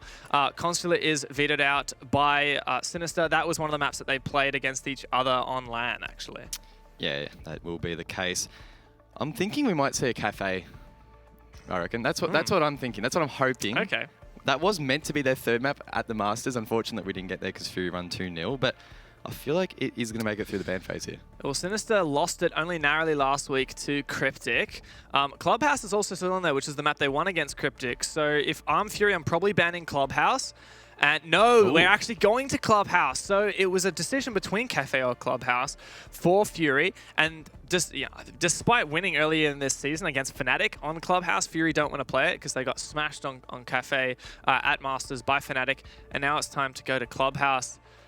A bit of a redemption opportunity for Sinister. A bit of a potential to continue that momentum from a 7-1 against Cryptic last week. Yeah, that was a very dominant performance from them there. Has it been as dominant today? Obviously not, but there is potential for them to bounce back here. We can't count them out just yet. Yeah, I've seen decent performances from Fury, but nothing to write home about. Nothing like we saw from Sinister against Cryptic last week. So I'm leaning towards Sinister again. I'm going to say it. What do you guys reckon? Guz is clearly doubtful. Let's spin up the poll vote. And Sinister does have the majority vote. Would you look at that? A draw is right on up there too, but this is a pretty even split. That's the most even vote we've had all week so far. The draw as well, quite high. And based off the last map, it was close at the start. So you can understand where that draw vote's coming from. Fury, of course, being strong at the back end, but look, it could be either way, really. To me, this map really hinges on what were Fury expecting coming to this game, because if they had predicted this ban phase, knew that they were going to Clubhouse, they could easily have voted Sinister from last week. If they hadn't, and they're going into this a little bit blind, I think Sinister definitely have the advantage. Something that does help out Fury is they don't have much VODs on this map. But nonetheless, it is Clubhouse for map number 2, the final map between Sinister and Fury. Who will fall into that relegation position at the bottom of the Pro League? Let's find out here on Club. Straight into the ban phase, of course. Sinister will be on the defense first. So they will have the first offensive ban. I'm expecting to see pretty similar bans to what we saw in the last map. Probably a Jackal could be on the cards as well. Since they're taking their time, the full 10 seconds, and it will be a Capitao. So we saw Capitao as well in the last map. Yeah, Capitao was banned by Fury last time, but yeah, Sinister banned it this time. It's actually a bit of a departure from what Sinister banned last week. They banned IQ and Echo when they played Cryptic here. And last time we saw Club, it was Fury got rid of Maverick, so a very staple ban for this map, and they'll continue to do that this time around. I expect that we won't see both Echo and Maestro get through. And with Fury, they get the first defensive ban. They can kind of set that stage and then put the onus onto Sinister. All right, no. That's interesting. Fury taking Mirror off the board. Mirror, an operator we don't typically see a lot of on Clubhouse in some very specific positions. Normally not too hard to counter. So maybe Fury just aren't confident in being able to take that out. Maybe Sinister, you know, have something in their back pocket with Mirror that Fury have detected, but it'll be off the board. It's so weird because I'm looking at a lot of the results that I have recently. Fury haven't been banning Mirror very much, but Sinister have. Sinister banned Mirror all the damn time. And so maybe this is Fury doing Sinister a favor, or maybe not. We'll see. Sinister gets rid of Echo as the final ban. So Maestro is still on the table. Cade is still on the table. Bandit is still on the table. These are all very high impact operators that the defense have and can utilize here on Clubhouse. And Fury bringing an operator lineup to try and counter that. But the key thing is Sinister won't actually be going upstairs here, instead opting to go to the basement objective, Church and Arsenal room, of course. And a relatively interesting lineup. The 6-pick onto the Cade there. A nice pick, I like that. Probably going to be used to counter the hatch in kitchen and possibly even the main wall behind the bar. That said, Thatcher is in play, so it's possible the Thatcher can counter those K charges. But if an attacking team isn't so vigilant on their coordination between the Thatcher and the various hard breaches, we can definitely see them punished. So it'll come down to how Fury play that one. Nonetheless, downstairs is not what we most of the time see as a first primary defensive choice. Usually it's Cash, but I feel like that doesn't really matter that much because downstairs is just as good as Cash, if not better sometimes. So really it's just a game of preference, and Fury have surely got to be prepared regardless of what objective it is. 5 seconds left before insertion. We see Cade here missed using that shotgun to full effect, making rotates as well as holes to be able to impact trick the hatch later on in the round. So that shotgun could be quite impactful. Smoke as well with the shotgun in hand, so a lot of remodeling going on the side of Sinister. Obviously some pre-planned setups, and hopefully that can counter Fury as they get above control and try and open that hatch. Of course, Maverick is off the board, so they can only open the hatch with Habana pallets or thermite charges, both of which can be taken out by impact grenades. Interesting choice from Sinister here to actually completely barricade off of the dirt tunnel. And Flex is going to open that nice and early with a thermite charge. Now, Sinister will have a little bit of warning if Fury try to push through that, because there is a goo mine down inside of the dirt tunnel and also that barricade. But now it's up to Rock to open up this hatch. Putting the Habana pellets down. Oh, but it's going to get tricked, surely, by the K charge. No! There was a grenade or something that got rid of that K charge. Maybe a Thatcher EMP. So there is 3 Habana pellets that detonate on the hatch. Now, the hatch requires 4 pellets to detonate in order to fully break. So Rock will have to dedicate an entire another shot from his ex-Kairos to get that hatch open. Whether or not Rock decides to utilize that utility, we'll have to wait and see. It's likely that they will try and open this hatch here, as we see Golden as well, getting a lot of verticality going. And there we go. They're going to try and Thatcher out that Cade. Miss doesn't have another Electro Claw in his inventory, so there we go. The hatch will be opened successfully by Rock. And now Fury can start getting something going here. Sinister feeling the pump a little bit. They're forced back into these positions, back towards Arsenal, Nico, and Mist. Neither of them wanting to contest that angle that has now been generated from the hatch, and probably a safe play to do so. Flex actually getting quite aggressive down here in Dirty as the diffuser as well. You don't usually want your dirt player to have the diffuser because they're really for cutting off rotations rather than getting in and getting that plant down. But all of the hard breach utility from both teams has been expended, so this will have to be really an armory push rather than a church push, as they don't have any hard breach to deploy on the church wall. Yeah, so interesting that Flex has the diffuser in hand here. If he drops, and it drops right at the dirt tunnel door here, that's going to be so hard for the Fury members to try and pick back up. Flex, his position is completely known now. He's firing out shots, not connecting any. And with 30 seconds to go, they need something going. Flex just misses the head there of Nico, eventually gets dropped. A very big misplay here from Fury. That diffuser now down. He will be finished off by Mist, and it's a 4 versus 4. Make that a 3 versus 4. Mist manages to get a double. A nice headshot with a shotgun onto Golden. Rock manages to recover the diffuser, but the Fury members now need to try and cover with 15 seconds to go. Such a hard entry here through the door. He misses the shot. Mist gets the triple, finally gets traded out. It's a 1 versus 3 as Shade makes his way in through Arsenal, but he doesn't have the diffuser in hand. Time not on his side. And Sinister, after 4 straight round losses on the last map, will finally pick something up here on Clubhouse. Sinister looking at home here on the defense, and they started off well. As you said, they lost 4 straight rounds when they were defending on the previous map on Coastline, and thankfully for them, Clubhouse is a completely different kettle of fish on the defensive half.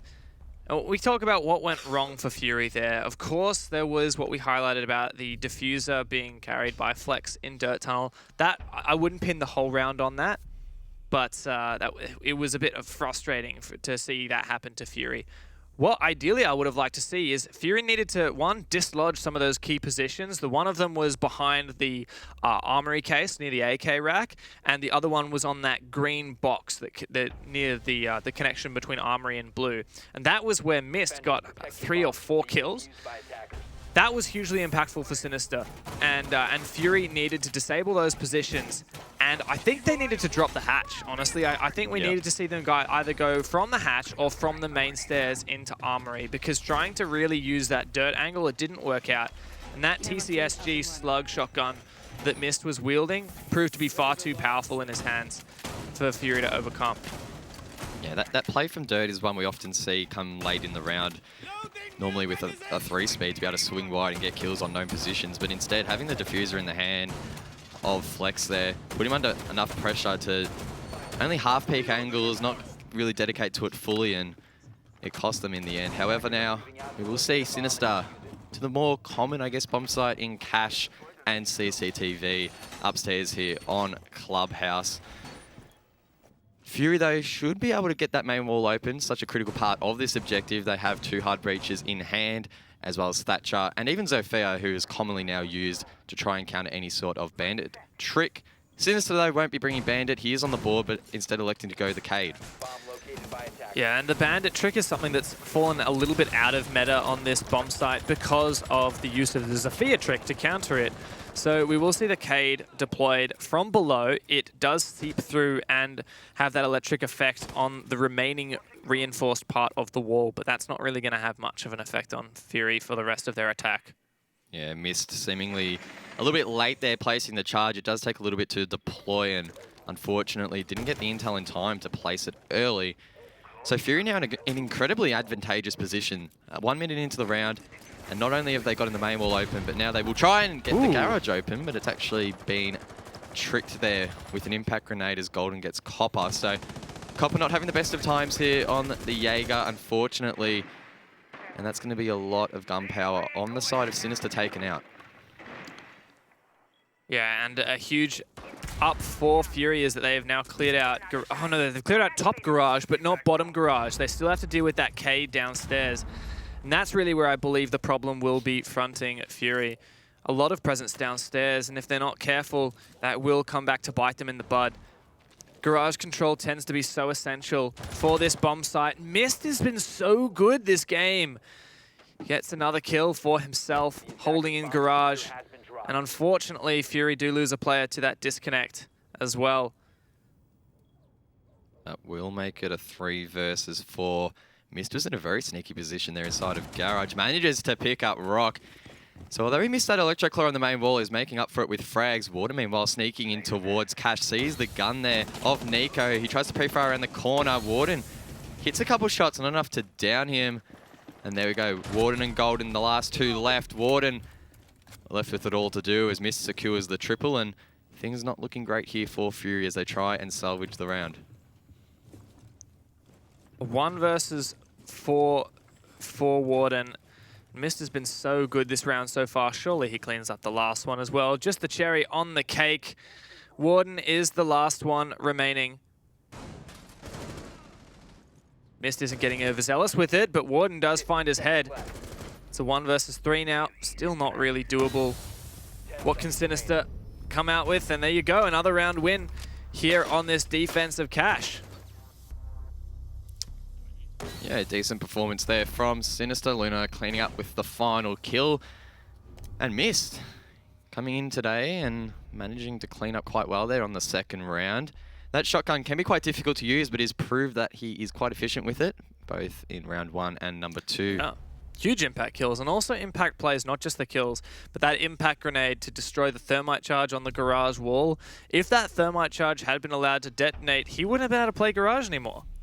And he would have had to fall back, and he consistently got more and more kills from that position, thanks to him protecting that reinforced wall with the impact grenade. So can't discredit that. It's not just tapping heads that makes the difference, it's also the use of utility, to which Mist has been doing a really good job, ticking all the boxes. Attackers need to locate and He has so far. So we will be in round number 3 now, of course. Sinister have won 2 successful defenses in a row, so they'll go to their 3rd favoured bomb site, which of course will be Bedroom Bar. Unfortunately, we're not going to see that. The team's opting not to go there in most cases, as it is the 4th site. And Sinister here looking to extend the side out to cache a hold that we have often seen. We can see Luna now reverse reinforcing the wall so they'll be able to impact trick it even easier. There is a little trick where if you reinforce it from inside, you can actually soft breach the outside of the wall, place the thermite charge inside of that, and it can be a lot harder to actually impact trick the utility. It's not impossible, but it was something I believe we first saw in BR6 from some of the Latin American teams. Cheeky little tricks that they've invented. But yes, as you mentioned, there is a bit of a cache hold. It's Luna at the moment over there. Nico's interestingly used both of his impact grenades. I would have thought he'd be using those to trick that wall, but at the moment he seems fascinated with this hatch. Has he got some trick up his sleeve? An aggressive peek? No, not yet. Losing the Maestro this early would be really detrimental. I believe he does take out that drone. So that's 1 kill for him. Oh, sorry, one little helpful bit of work done from him. There is a drone still up there. I'm not sure if he did actually pop that shot before.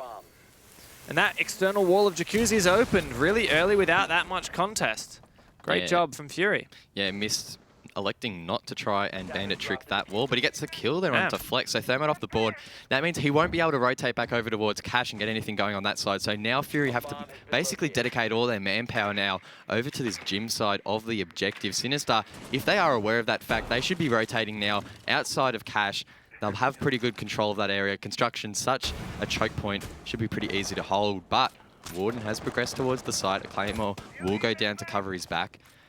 And it looks like Fury, despite losing that hard breach, is still in a decent position to take this round. Copper taking out Warden, though. Was that a one-tap? Yeah, I think it might have been all the way from inside of dirt, a couple punch holes in the wall, and then just a cheeky little one-tap or spray. Find his head. That's 2 players who have died on the Jacuzzi balcony, and I believe the diffuser fell down, which means Fury will have to go and pick it up again. Only 3 players left for them. They had taken really good ground, but suddenly they've hit that brick wall now. And even if they tried to get aggressive, take control of site, Sinister has that numbers advantage, which means they're going to be in favor if it comes down to that refrag game. A minute left on the board. Fury still yet to recover the diffuser that was dropped earlier in the round. They'll have to go collect that before it's too late.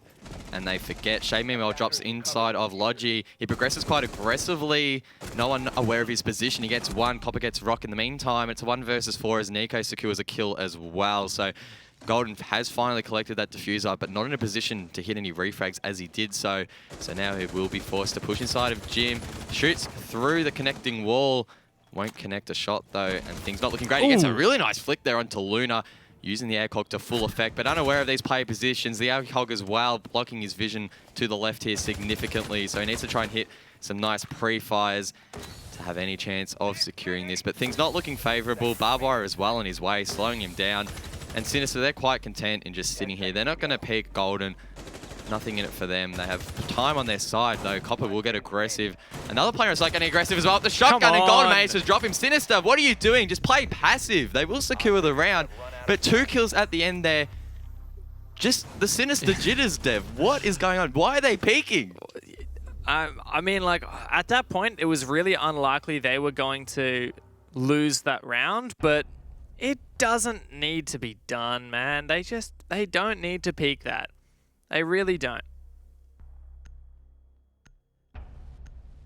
Anyhow, it doesn't matter. They win the round, as you said, and they're going to go to church. So it's been a full set of 3.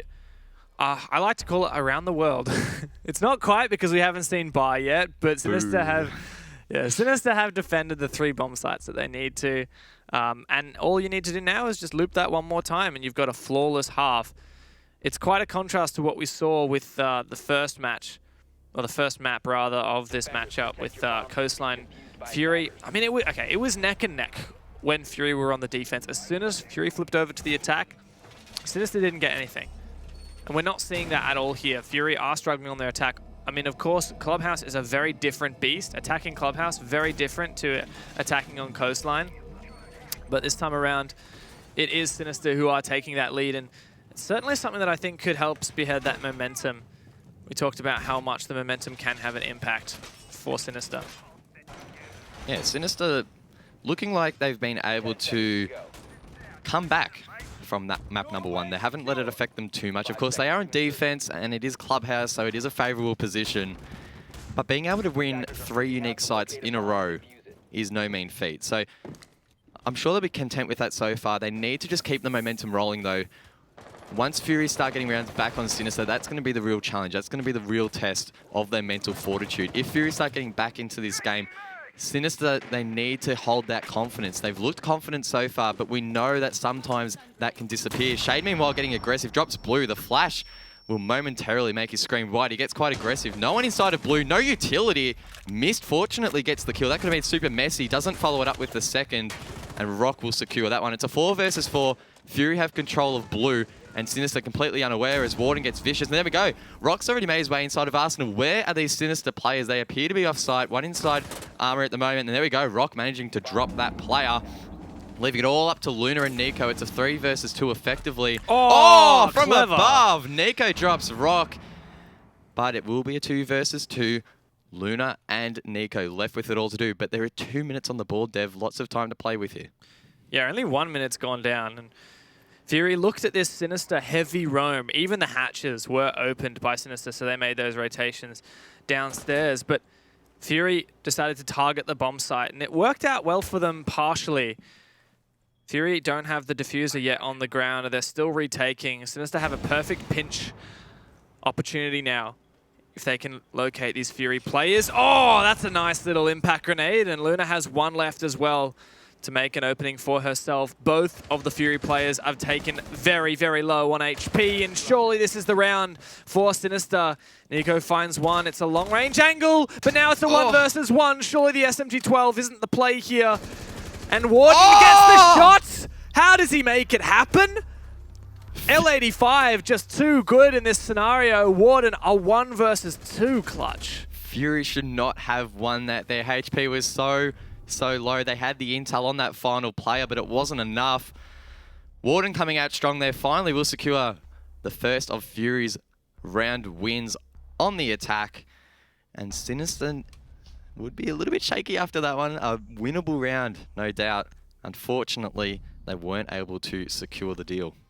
It was a nice idea from Sinister going for that heavy roam. It's something we've seen teams do in the past, including Sinister, but it really didn't work out. I like that Fury looked at the situation. They decided, no, let's just push downstairs really fast.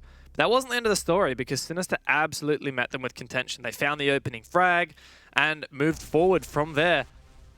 Really, it just came down to, after the entire round, it just came down to 2 players from Fury having to step up in that unenviable situation downstairs, and Warden made it happen. Warden, of course, a player with a lot of pro experience. One of the most experienced players in the region, in fact. So he won't let the pressure affect him too much. He's been in these situations before. He'll be able to just steady himself. And, of course, in that round, he did so. able to secure their first round win. And Fury now need to try and steamroll this momentum a little bit. Warden is definitely the most experienced Pro League player in this entire matchup right now. Fury are, as a team, a newer team than Sinister, but they have a lot of OGs on the squad. Warden has played every single season of Pro League on various teams. He's played a lot of LAN events as well, multiple LAN events, including APAC finals. He's played at 2 of those. He's played at, with Fury at 2 LAN events now as well. We'll be on the Thatcher at the moment as Flex comes over to try and assist in getting the wall open. So Thermite and Thatcher, a combo that is so commonly seen in Siege from the very first day the game was released. Thatcher will throw out one of those EMP grenades, and Flex now should be able to come in and get the wall, followed up with some Hibana charges to make things a little bit more challenging. Miss from below, though, could hit the juggle of the claw, and it's successful. There we go. That is a lot of utility taken off the board here for Fury. A set of X-Kairos and a Thermite charge. Could this be a recoverable position for Fury? They're going to go for it again. Will it be unsuccessful? The EMP will go out straight away. Where's Mist? Is he below? He's not under pressure, but he's unable to successfully stop that charge from going off. Not too bad in the end for Fury. A little bit messy, but the wall is open. Double trouble for Mist. He finds 2 bits of hard breach. You very rarely see that with a Cade charge. Really nice job so far. And yes, the wall was open, but it really restricts what Fury is able to open with the rest of their hard breach. They have that last X-Kairos pellet. I'm not sure if it was last. They might have one more. There you go. So they have one set of Hex-Kairos that they can still use on the construction wall. But Garage still isn't clear, so they don't have any more hard breach they can utilize there. Really good start to this round by Sinister. They still have this Garage control as well. Fury will have to take the next steps from here. Yeah, I really like this control established below from Sinister. Luna no doubt has a C4 in hand as well, so that's going to be handy in denying the plant. And with a minute to go, Fury probably don't have the opportunity to actually go down and clear them out, so they're going to have to take their chances and try and spearhead the side. And it looks like they will do that from this construction side. Shade on the sledge running the L85 with the ACOG. Could get some nice angles here in towards the cash room, but Sinister aren't giving them much at the moment. They're playing quite passive. Nico will get Shade off the board, so there we go. That sledge is now taken out. And Nico on the Maestro in this position, so powerful as some smoke grenades are going out. Vicious trying to push them back. Luna will get one onto Warden. And now it's left up to 3 members of Fury to clutch this out. Flex trying to get through this double wall, but he just can't. Vicious with another smoke grenade pushing them back. And things not looking great here as Nico will secure his second and a third. 2 headshots in a row. Flexo is having none of it. He tries to get the clutch going. He'll start that off with Vicious taken off the board, but Nico trying to secure another kill, and there we go. Nico popping off there from construction, and Sinister keeping the momentum on their side. That downstairs defense was just a blip in the game for Sinister. They keep making their moves around. Next in line is going to be a retry of Bedroom, where they previously won in the final round of their defensive half. A 5-1 here would be really difficult for Fury to come back from. I mean, this map and ban phase are defensive favored, but honestly, I think Fury going to the second half looking at a 1-5, that's something that's very difficult to come back from. Yeah, and I think that's where the players like Warden, for example, with all that experience, need to step up. If they do end up going 5-1 down, he's the type of player that just needs to reset the team's mindset. He just needs to remind them that, of course, it's very defensive-sided with these bans, with the map, and just sort of reset their mentality. If Sinister, who are evenly matched to them, are able to go 5-1 up, there's nothing stopping Fury from coming back and doing the same. They do have the scoreline against them, but there's nothing stopping them from following that up as well. So we'll see Sinister now defending over on this bedroom side of the map, expecting them to extend it over towards Cash once again. And there we go. Copper going to reinforce the CCTV. So Sinister seem to be sticking to their guns here, Dev. 10 seconds left. Yeah, and I think it'll work out for them. I mean, it's looked really good so far for Sinister. Fury did have a nice first step last time they attacked this bomb site. They got control of that jacuzzi wall nice and early, but there's a lot more to do for them. Sinister going to slightly change up what they're doing with the castle being utilized. Also a bandit. It looks like it's going to be a bandit trick of the cash wall. Sorry, the CCTV wall. That's really uncommon. On this bomb site, that is. I mean, it's super common on when you're defending cache as the bomb site, but not here. That might throw a spanner in the works for Fury. Potentially, but Shade there. A very quick entry onto Copper, and Copper not having the best of times so far. A couple times now on that Jaeger being dropped as the first frag. So that's unfortunate. Hopefully he's already placed those ADS devices. And it looks like he's actually getting wallbanged through the window there, so that's going to be a bit tilting for Copper. Could have been an aggressive peek. I wouldn't put it past Copper. Yeah, maybe. Nonetheless, he's off the board, so hopefully those ADS devices have been placed and some utility will be provided. Warden sussing things out. Sees the shield there on the Logi door, one I haven't seen before. Could allow for Sinister to try and hold that angle in towards the main wall a bit more efficiently. And here we go, Flex watching that angle from the dirt tunnel. We saw that be successful in their previous defense, but on this occasion, no one will be playing that position. That's going to allow Flex now to run towards that bathroom wall. He'll get it open, and Fury ready now to try and get something going. This could potentially work. Sinister investing a lot on the other side of the map. If Fury can get in here and cover that construction rotate, they could be in a lot of trouble. Especially because Fury have that numbers advantage. Sinister won't really be able to overwhelm Fury. Even if they have one player planting, it'll still be a 4 versus 4 effectively for Fury. They do have those numbers. Warden's on the peak now. Drone came out, got some information. I think Nico's position was revealed. Warden's just playing patiently. Vicious will put a stop to this progress with a smoke grenade, but it's only a matter of time, and time Fury have plenty of at the moment. Still a whole minute to go. And Rock playing on these windows as well. Mist is below and playing the Bandit. He likely has a C4, so if there is information... Okay, he doesn't have a C4, so he's really only going to be able to be effective through that window. And another good peek there for Luna. 3 versus 4, Sinister still on the back foot. Make that a 4 versus 2 as Warden gets a nice headshot. Flex has found his way into sight here. He needs to try and initiate a plant. They need to force Luna and Mist back towards the site. Luna... not a great position. You want to be rotating through construction. Quite vulnerable in that instance. Mist tries to make his way up the metal stairs here. But once again, met with many angles to contest as well.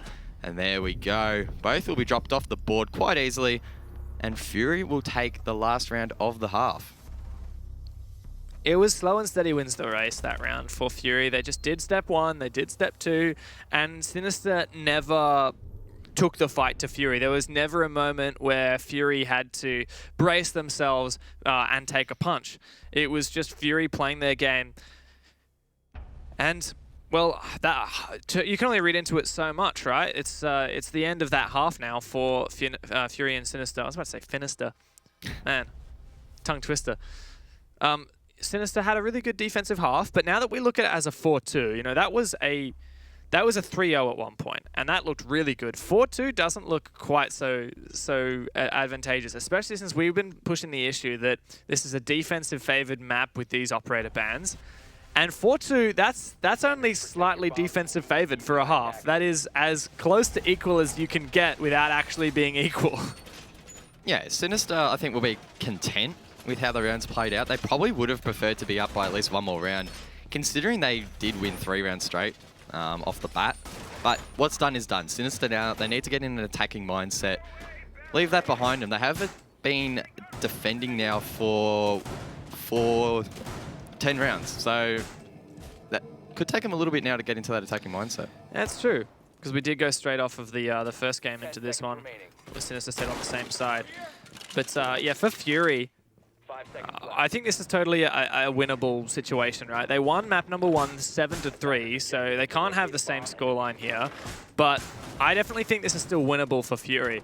4 points on the defense isn't enough for me to say that Sinister have really guaranteed themselves even a draw here, because Fury have a 1-round buffer. Like they only need to win 5 more rounds. I know it sounds like a lot, but 5 out of the next 6 to get a win, 4 out of the next 6 to get a draw. That's totally doable when they're on their defensive side. Anyhow, they do start downstairs, as did Sinister. Sinister are going to get map control really fast because they have that Jackal. They don't have to drone everything. They can just check for prints. And yeah, I guess it'll... Oh, it's a bit of a fail by Golden shooting his own ADS. But I think that's going to come down a lot to how Sinister can hard counter the setup that Fury have downstairs here. Yeah, Fury opting for more of a traditional setup here. Very safe. All 5 members will be below. Sinister will be forced into the traps that they have set. Fury electing to hold blue here. Golden in that position. Only has one ADS left as he unfortunately shot his first. He could potentially get a shot here onto the top of the blue stairs, but just misses the pixel there. The ADS did save him from being stunned as well. So holding this position, he has been droned out. Tries to pre-fire Oil Pit as Rock. Gets a C4 there onto the Jackal, so no more scans will be coming out on the side of the attack. And Sinister could find it a little bit more challenging now to find intel. Doesn't look like they have the confidence to drop just yet. Halfway through the round, Copper will send a drone out here. But look, no one's willing to drop. They're all just playing passive. They're all waiting. Vicious looking to get this main wall open by the looks of things. And that castle barricade does make it a bit awkward for Vicious to drop down. He will be slightly protected from that main hallway, but I think we need to see Sinister start to use their utility and disable some of those castle barricades on the front side. Luna trying to push up blue. There's another piece of barbed wire to contend with, potentially Legion Mines as well. She's not quite sure. She'll continue to prone up the hallway. Blue was cleared earlier by those flashbangs, but Sinister still have the numbers disadvantage. And time is running out for them as well. Luna waiting patiently. All of Sinister starting to push up here, but they haven't got a main entrance onto the bomb site. They don't have the church wall open yet either, and there's only 30 seconds left to take this bomb site away from Fury. So many angles for Fury to watch, but there we go. They're successful, and it's a 5 versus 2. Vicious and Mist left with it all to do, but Fury clean it up. A flawless round for round number 7. And not the ideal start that Sinister would have wanted. But it does take a little bit of time to warm up on your attacking half. At least you'd expect so here. Sinister won 3 in a row when they're on the defense, and I think this is just good from Fury so far. This isn't great. It's just this is what you need to do if you want to stay in the game. Now it's a 3-4 scoreline at the moment. Suddenly this really changes the situation. 2-4, that's starting to look close, but 3-4, no, this is very much an even game. Fury are on an upwards trajectory right now that they're on their defensive half. Running with that momentum can certainly be essential for the rest of this one. Sinister need to step up, get that confidence back, and start to really hard counter what Fury are doing. If we want to see Sinister really close out here. Of course, they lost map number 1. Sinister did. And I think losing here pretty much guarantees that that they're going to stay in that 7th place and head down to Challenger League. Of course, both of these teams still have matches tomorrow night. Oddity will be Fury's opponent, and Fnatic is who Sinister will have to play. So probably unfavored in both of those matches, these teams. So really, they need to rack up their points here. Yeah, definitely the case. And as the scoreline starts to get closer, the pressure on Sinister begins to grow more and more. Ideally, they need a map win here, really, to keep their chances alive. So that's what they'll be pushing for. Of course, any team would be happy with a win, but they really don't want to settle for a draw. In some cases, in Pro League, teams will sometimes be like, yeah, a draw, that's okay, we'll take that, we'll take the point. But when it's so tight for this relegation, as it is currently, Sinister really can't take that chance. They need to push as hard as possible here and try and secure the 3 points here on map number 2. They will be in cash, though, for their second defense, and nothing too crazy so far. Warden and Shade, though, double stacked on the stairs. That's interesting. Yeah, if there's anything strange to me from Fury's defense is that they have no one holding Garage whatsoever. They're not even going to try to contest it.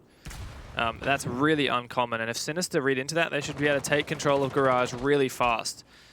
But they're probably going to need some hard breach as well, as that entire wall from Garage was reinforced. If Sinister had information, I surely would expect that they wouldn't be taking it this way. The longer that they wait, the more opportunity Fury has to make a rotate into Garage. But they're so preoccupied, so many players from Sinister focusing on denying this bandit trick, getting that main wall open. They do. And now surely Garage is the next step. Someone has to make it happen. It looks like Nico's the one up to the chopping block now. Nico and Copper together. Copper's going to drone it out.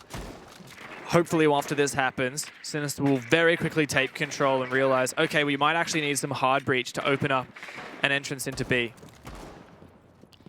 Well, Fury have actually elected to barricade off the garage here from behind, so there really isn't much stopping Sinister from going up the garage stairs here, going for the default plan into CCTV, provided that Fury aren't holding it from below. Doesn't look like they really have much presence there either. So Trying to read into the play of Fury here. I'm not exactly sure what they're planning on doing. They have reinforced the wall. Sometimes we'll see a rotate here. So that's to try and cover for this garage push. But Copper's going to open that straight away. And there will be a sound cue for Fury. But whether or not they'll have the processes and the utility in place to deny the plant, that's another question. And it looks like they have some holes on the connecting wall for some smoke grenades. Yeah, and also Rock is now downstairs in lounge, just directly below the B-bomb site. He has an impact grenade. He can open a hole using that impact grenade and deal some damage onto the default plant spot. So I really would expect a player like Nico has to come downstairs and search for him. Rock is actually prepared for people to be pushing him downstairs. He has goo mines and he's just waiting. Really, Sinister have to clear him out. I like the ideas from Sinister, but this has taken so long. Copper's now going to rotate downstairs. He knows he has to push that player out. But there is a goo mine, as we mentioned earlier. He needs to find this kill. The impact grenade goes off, and Copper finds that essential kill. Nico jumps into it as well. But now the plant's being denied. Vicious does have the diffuser, and he wants to make it happen. It's a 3 versus 3, though. Last 12 seconds come out. Shade needs this C4 to make an impact. 3 versus 3 still, and Sinister aren't getting this diffuser down. Vicious starts it, but it's going to be all the numbers for Fury. He's just missed left, and he doesn't have enough to make it happen for his team. A nice idea for Sinister, but just too late. The unconventional setup there from Fury paying dividends. Sinister seemingly unaware of how to really try and counter that. They were going for more of the traditional attack if there was someone in garage, but there wasn't. The wall was reinforced, and despite opening it, they didn't really have any ability to spearhead the site. They cleared below, but it was a little bit late, and then the main stairs as well as they tried to push up were covered. So Fury played that really well. Yeah, honestly, I really feel like if Sinister had just checked garage at the start, realized it was clear, taken garage right at the start of the round, used their hard breach as they did near the end, open up that main wall, and then just waited, you know, cleared below as well, and just have one person go to deny lounge. Just wait. Fury has to use all of their gas babes, all of their smokes. You remove all Fury's information gathering, any Maestro cameras or anything else that they had on site, and then Fury is sitting there on the bomb site thinking they could be planting right now and we don't know. And so they're going to use all of their utility. Sinister would have had so much time to make that happen, but because that process of taking that ground and setting up for that execute took so long, Fury just threw a couple gas babes out, and then by the end of it, Sinister had absolutely no time left to make anything happen. That's when the desperate attempts come out for Sinister, and that's when Fury find all their frags at once. Yeah, unfortunately for Sinister, the scoreline will now be evened out 4 apiece. So that advantage that they gained on the defense has been completely nullified. And Fury are looking for their third defensive round win in a row. We did see Sinister do that at the beginning of this match. They won their first 3 rounds. Whether or not Fury can replicate that, we will have to wait and see. But looks like Fury are trying to defend construction as opposed to cash. I like the alibi pick as well, something that we did see come into the meta quite some time ago, especially on this bomb site here. Placing those alibi devices, those prismas on these south-facing windows. Actually, they're not actually placing them on the south-facing windows. They're just placing them in the objective in places where the bottom of the prisma, the stand, can't be shot. I really like this setup. It's going to make it very difficult for Sinister to have any kind of presence from those south windows. And as you mentioned, this is a hard hold inside of construction. So even Shade trying to impact that construction wall. This is something I don't think I've ever seen before. Yeah, this is going to be a big test of Sinister's adaptability. If they don't read into this play and work out a quick way to counter it, they could find themselves in a lot of trouble. I do like that they're opening the castle early to try and put some pressure on Fury. But they really need to try and clear out some of these players with impact grenades. Otherwise, it's going to be so hard to get that wall open in towards Cash. Looks like Shade will just hold that position. If he stays alive, he can impact trick that wall and things shouldn't be too hard. But he gets too progressive on the plant there. Nico takes him out. Not sure why he would have peeked that. And now the rest of the Fury members are going to be under pressure, and that forces Golden back through Logi, and that hold that they had established has basically been taken away now. Bit too twitchy for Shade, and losing that position, losing those impact grenades to deny that wall absolutely is a huge blow that Fury are going to have to choke up on right now. Sinister, once they drone this out, they'll know how much control they have of the map. They can rotate, open up Jacuzzi wall, and I mean, when Sinister were defending this bomb site, even after they lost Jacuzzi wall, they did well, but that was only because they had that control of the east side of the map now. Fury have completely forfeited that, and things aren't looking so great for Fury. Yeah, 3 versus 5 in favor of Sinister, who have begun to progress on towards the site. Rock's dropped off the board, and just like that, it's a 1 versus 5. Warden needs to do it all, but he can't do anything. Sinister with a flawless round on their attack, and unlike their counterparts, they won't be able to take 3 rounds in a row. That is a huge change here as well. You can't understate how much it makes a difference. Sinister being able to break that momentum for Fury. Sinister did get that early advantage by starting on the defensive side, racking up those 4 wins, and it looks like Fury were going to be able to do the same when they switched onto their defense. And I thought this was still possible for a Fury win here, but now Fury are going to have to win 3 more rounds in a row to take this map outright. And that means that they're going to have to defend every single bomb site or all 3 bomb sites, major bomb sites, including the one that they just failed to defend. Now, Sinister, not only do they have that momentum on the back of that previous round, but they've seen all of Fury's defensives now. And if Fury don't change much, it's going to not take very long for Sinister to start overcoming the setups that Fury had. Yeah, I think it would be difficult to overstate just how important that last round really was.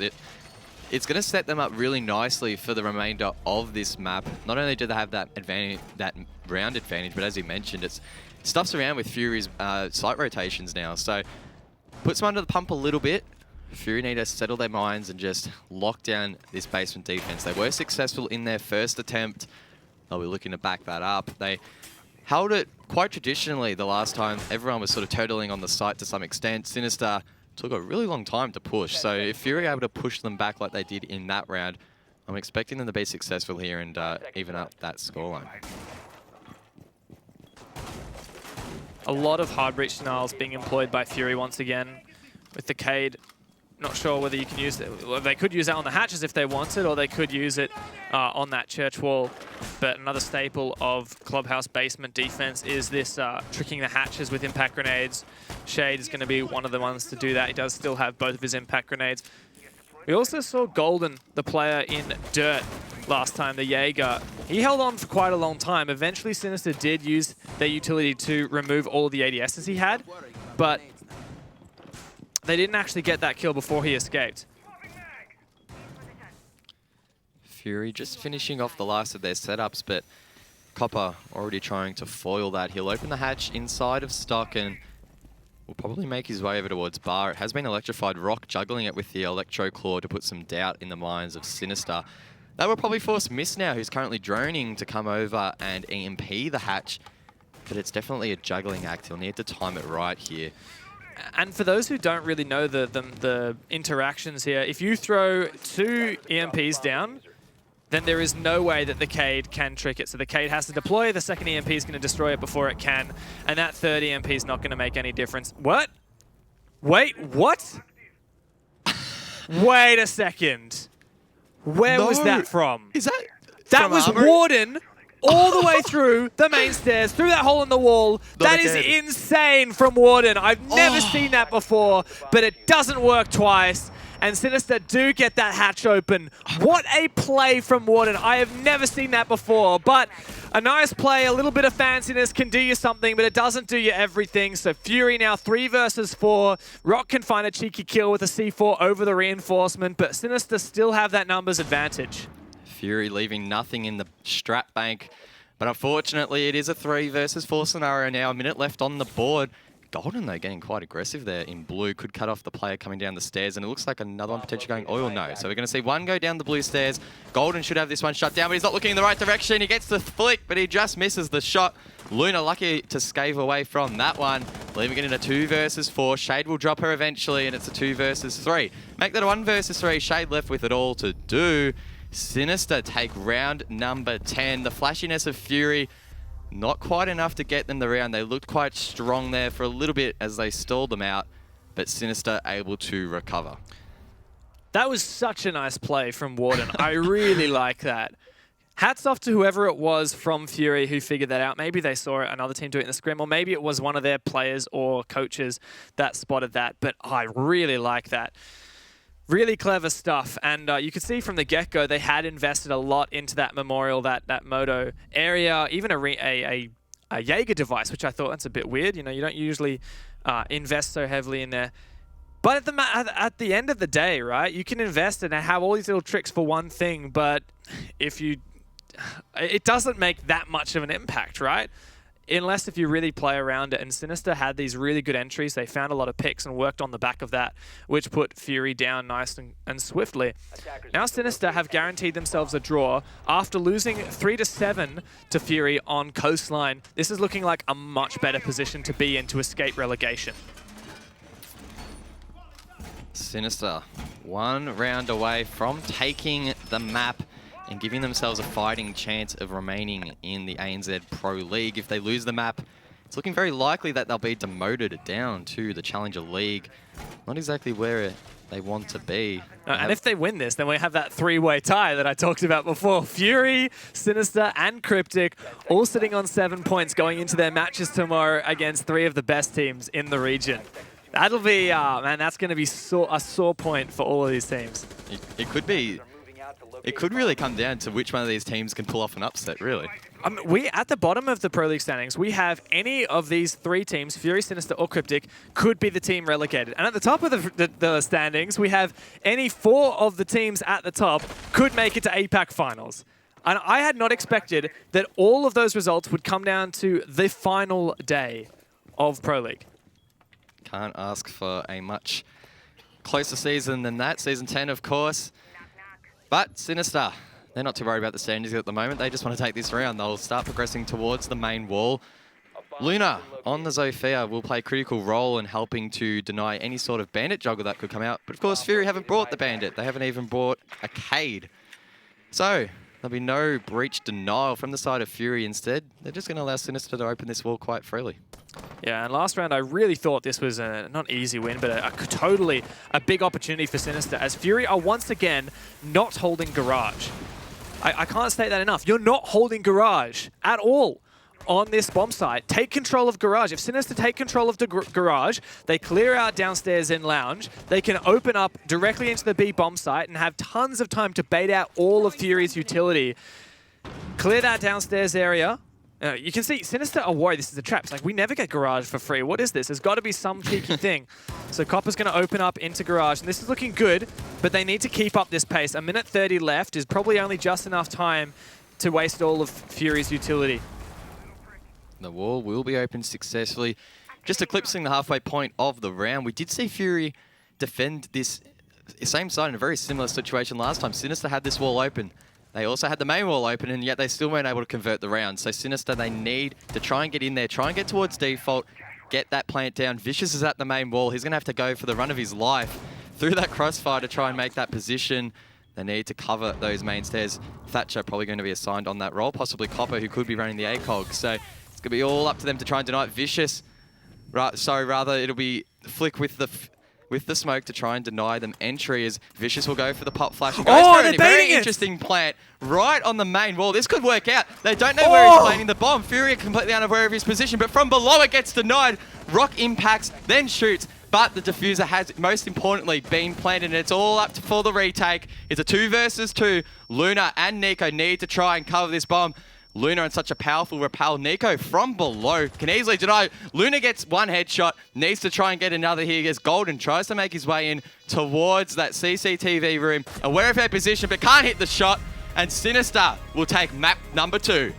And what a clever way to end it as well. I was harping on constantly about that default take that Sinister were just ignoring. At the end, they push on through, they set up perfectly for that default take, and then they move on and plant in the most unsuspecting location. What a game from Sinister, and we see both of these teams take the full 3 points for their maps. Yeah, looking at the scoreboard there, poor Vicious on Poor the donut. Vicious. He got the win, but unfortunately for him, he didn't have the best of best of results. He was plant boy, right? Yeah, he was just, get the bomb, just going. Yeah, get the diffuser, get it down. I mean, if he hadn't, that round, they would have lost. In fact, if he hadn't gotten that diffuser down exactly when he did, then they would have lost that round, because that the Plantanal came out from below. Yeah, I actually, when I saw the impact grenade come out, I thought, man, Sinister, you really should have dedicated an entire person to clearing out Lounge, because you didn't, and now you've lost the game. But no, they didn't, and they won it, and now it's 1-1. That's such a good position, because now we have a 3-way tie. I'm so happy. And the admins, the League Ops admins who have to sort out who wins are not going to be happy because they hate tiebreakers. Yeah, good luck with that. But it really does come down to tomorrow. There's nothing to stop one of these teams taking it up against one of the top dogs at the top of the standings, really. No, I mean, and the three matches that we have tomorrow night, first up's going to be Wildcard versus Cryptic, and then Oddity versus Fury, and then Fnatic versus Sinister. And all of those teams, Cryptic, Fury, and Sinister, are tied on 7 points. They need to do everything they can to avoid that relegation spot. If you manage to get even one map off one of those top teams, Oddity, Wildcard, and Fnatic, you're doing well. I don't think most people are expecting any of these teams to get a map off those top dogs. Yeah, it's really hard to think that they could get the win. Potential for the draw, as you mentioned, to try and just secure 1 point. It really could come down to one of these teams just eclipsing 7th by 1 point. Yeah. Like, it's that close. And it also will come down to the head-to-head result between these teams. Like the tiebreaker is going to be messy because imagine if you had a tiebreak Sinister and Fury right now. You look at their head-to-head result and they won one map each. Yep. Yeah. Mind you, Fury would technically win the head-to-head because they won 7-4 and Sinister only won... Sorry, they won 7-3 and Sinister won 7-4. Yep. But it's so nitpicky. Yeah, it's the finest of margins, really. Despite each map itself not being the closest of matches, those scorelines wouldn't be too reflective of a close matchup. Split across the two maps it was. I guess that's the beauty of sort of the ANZ format. You get the teams across two maps on the one day, and it really reflects sort of how they can carry that form across. Exactly. And I mean, we constantly hear the players talk about how getting a chance to play more than just that one map against the same team on the same night really makes a huge impact on how they really love that about the ANZ format where we play 2 games at once instead of one at the start of the season, one at the end. But man, I cannot believe, like, this could not have been written better if you had scripted it, if we had all planned it out at the start of the season. The final Playday, tomorrow night, we have Wildcard, Oddity, and Fnatic, all with the possibility of fighting for their lives for those top 2 spots for APAC finals. And their opponents are Cryptic, Sinister, and Fury, all fighting for their lives to stay out of the Challenger League. It's honestly unbelievable.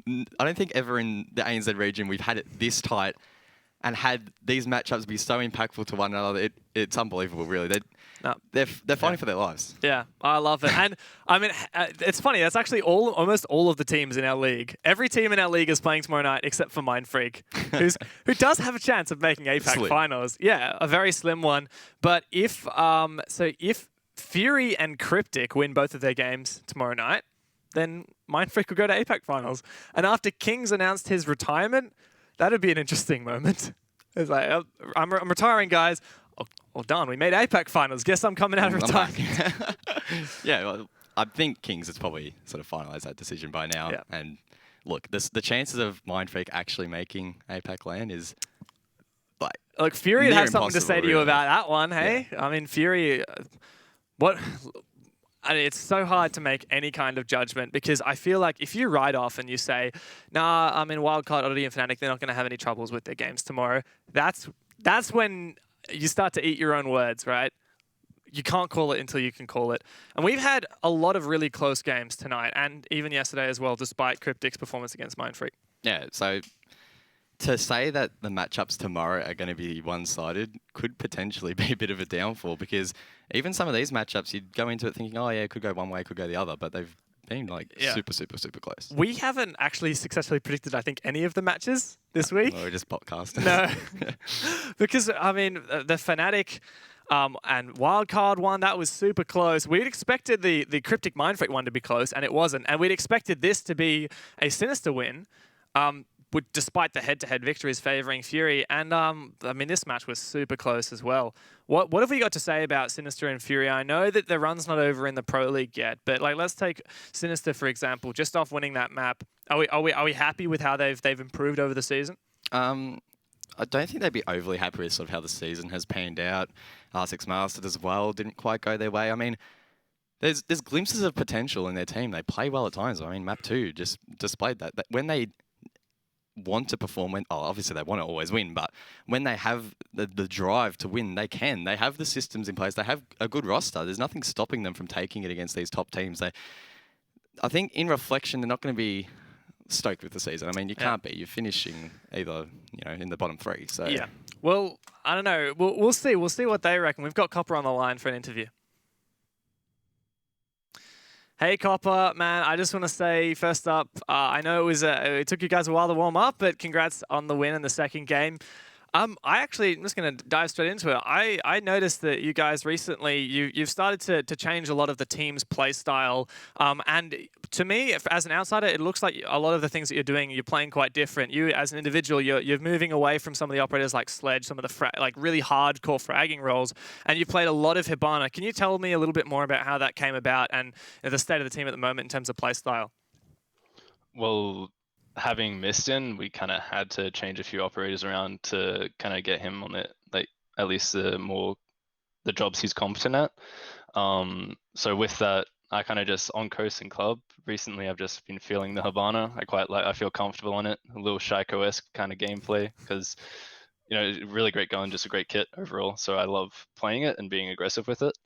But like the team's play style, yeah, it's kind of being a little wishy-washy sometimes, depending if we're going to show up or not as well. Like it's very dependent on like comms and whether people are switched on, whether the entry is like actually happening, coordinated with each other, playing close together. But generally, we try to be playing the same game. We try to carry over scrims, and sometimes we do, sometimes we don't. So are you saying that you maybe haven't changed very much in your recent times? In the last few months, you haven't really changed your playstyle? You're kind of sticking with your guns? I'd say so.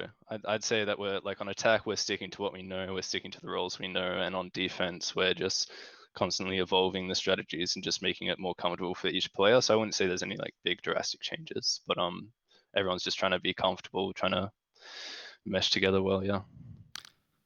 Yeah, there's no denying there was a lot of pressure going into this matchup this evening. Is there anything in particular that you did to sort of alleviate that pressure? And then, of course, you lost the first map, so heading into the second map, was there anything that you did to sort of reset in between that break? I mean, me personally, I went into my meditation state, a little lay back, deep breaths, just to get back concentrated, try to get that flow state. But generally, whenever we lose, it doesn't hit us too hard. We're always trying to like focus on the next map, and we kind of just tell ourselves, don't worry about it, just focus on the next one. Just keep trying to play how we want to play, stick to the game plan. Losing that first map was upsetting for sure. Like we didn't show up at all. Like it's basically us just starting off slow, really. And like I think we should have banned the buck, and that's my mistake for not banning the buck. But oh well. But overall, it was just like we can reset pretty easily and like not let the previous results affect us too much. So you mentioned last week in our interview that this week you'd be playing with Mist instead of Fisher. Now, we were actually talking about Mist. We think Mist did actually a really good job tonight. So, I mean, hats off to Mist. But obviously, Fisher has been a mainstay of your team for a long time. You and Fisher, a bit of a dynamic duo. What was it like coming into this week without him? And will he be playing tomorrow night in your match against Fnatic? And then tell us a bit about that match after. So like bringing Mist on, the goal is just to get him comfortable and basically just make sure his comms are fine, because if that's fine, we can just play around it and just play our game. Today he showed up pretty fine, like he did his job.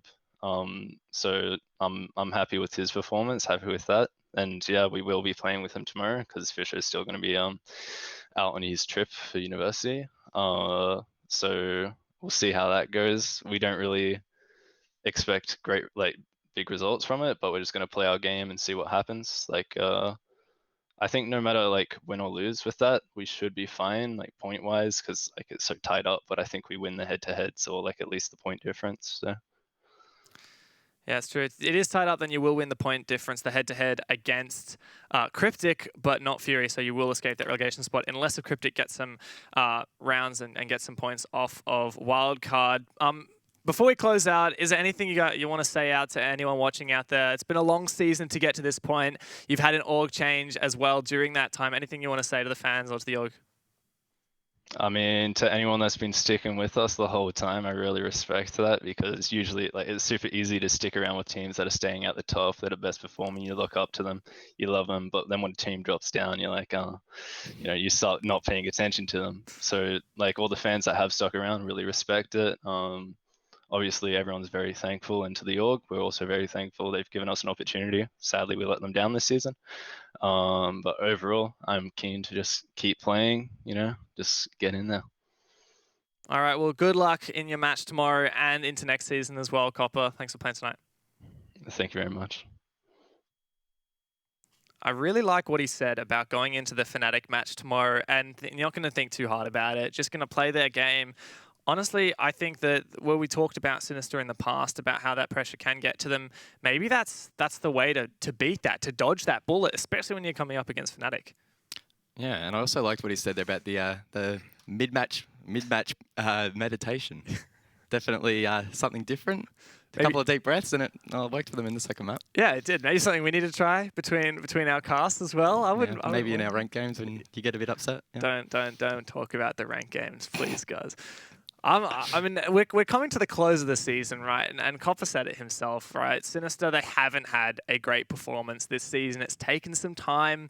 There's a bunch of fans that would have maybe stuck with them the whole time. Like, what's it like coming through that trajectory? Because it does feel like Sinister haven't quite performed like they have in previous seasons. Yeah, that has to play on the back of their minds and can have a flow-on effect into their matches. If they have doubt in their mind and have that pressure of, oh, we've got this org, we have to perform. If we don't perform, what's going to happen in our future? What's our future going to look like? Like, if that compounds in the back of their minds, that can have a negative effect on how they play, and that's what they're trying to avoid by thinking about that stuff. So maybe they just need to meditate some more. Yeah, exactly. Meditation sounds like the key. Yeah. But Sinister, they have had maybe not such a great performance in Pro League, but they did really well in Six Masters. They even 2-0'd Oddity when they were playing with their best lineup. They made it to LAN. Even though they didn't have a great performance at LAN, they have qualified for the next Six Masters 2020. I feel like there's still even if Sinister go down to Challenger League, and same for Fury, there is still a lot of long-term promise for these teams, especially with some of the way that the roster is looking, the way that they're playing. I have a lot of confidence in the future. Yeah, it takes a long time for these things to develop. It's not an overnight thing. Quite often, it's not even a one-season wonder thing either. So if one of these teams does go down the Challenger League, hopefully they stick together. Yeah, hopefully they keep going strong, keep going on the grind, and hopefully they'll be back for a better season next time. All right, well, that's Sinister. Let's have a chat to Warden from Team Fury. Hey, Warden, how are you going? Congratulations on the victory today. I know it might not have been everything you wanted. What was it like coming into the second last Playday and coming up against Sinister, who you've been neck and neck with coming into this point? Pretty hyped. It's been definitely a long break, but we were pretty confident that we'd at least be able to get one map after our results at Masters. It's unfortunate we couldn't close out Clubhouse, but we just lost too many attack rounds. I just want to get this out of the way real quick. So the Phantom Star operators are now actually available to be played in the Pro League. And why didn't we see any Warden?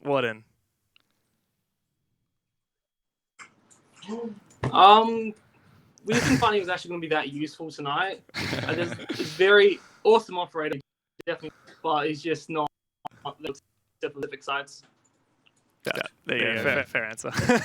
Well, Warden, I don't want to expose your strats too much, but on Clubhouse, we did see an interesting hold there inside of construction. Of course, without giving away too much, sort of what was the mindset behind it? We didn't see it be too successful in the end, but what was the thought process behind that one? Was that the gym construction? Yeah, you guys were defending bedroom, I believe. Yeah, and then you were holding construction as opposed to cash.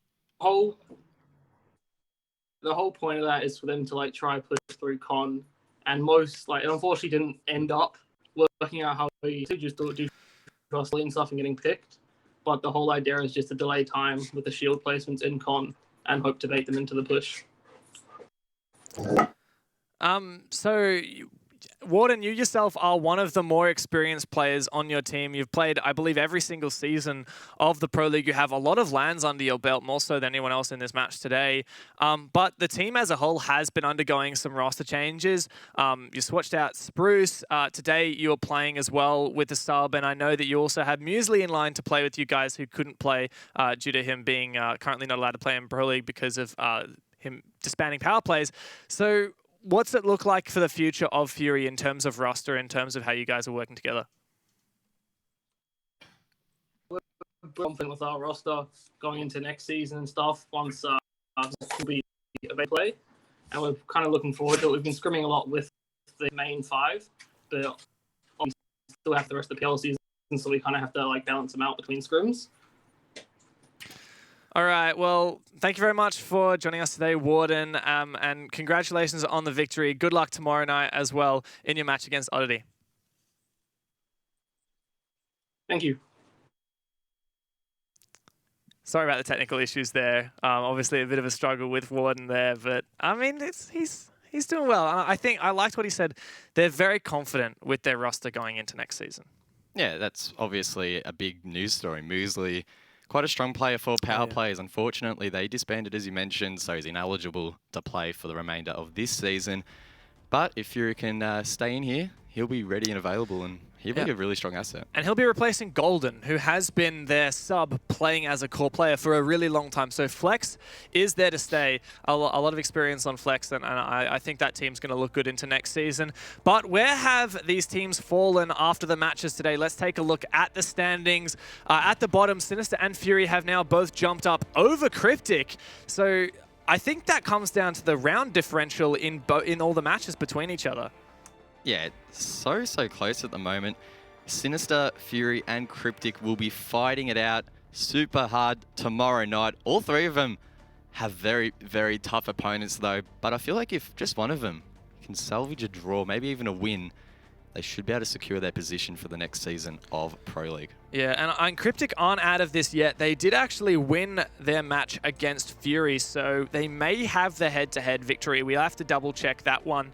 But yeah, as you said, it is neck and neck between those bottom three. All of those three, Sinister, Fury, and Cryptic, have matches tomorrow night against the teams right at the top.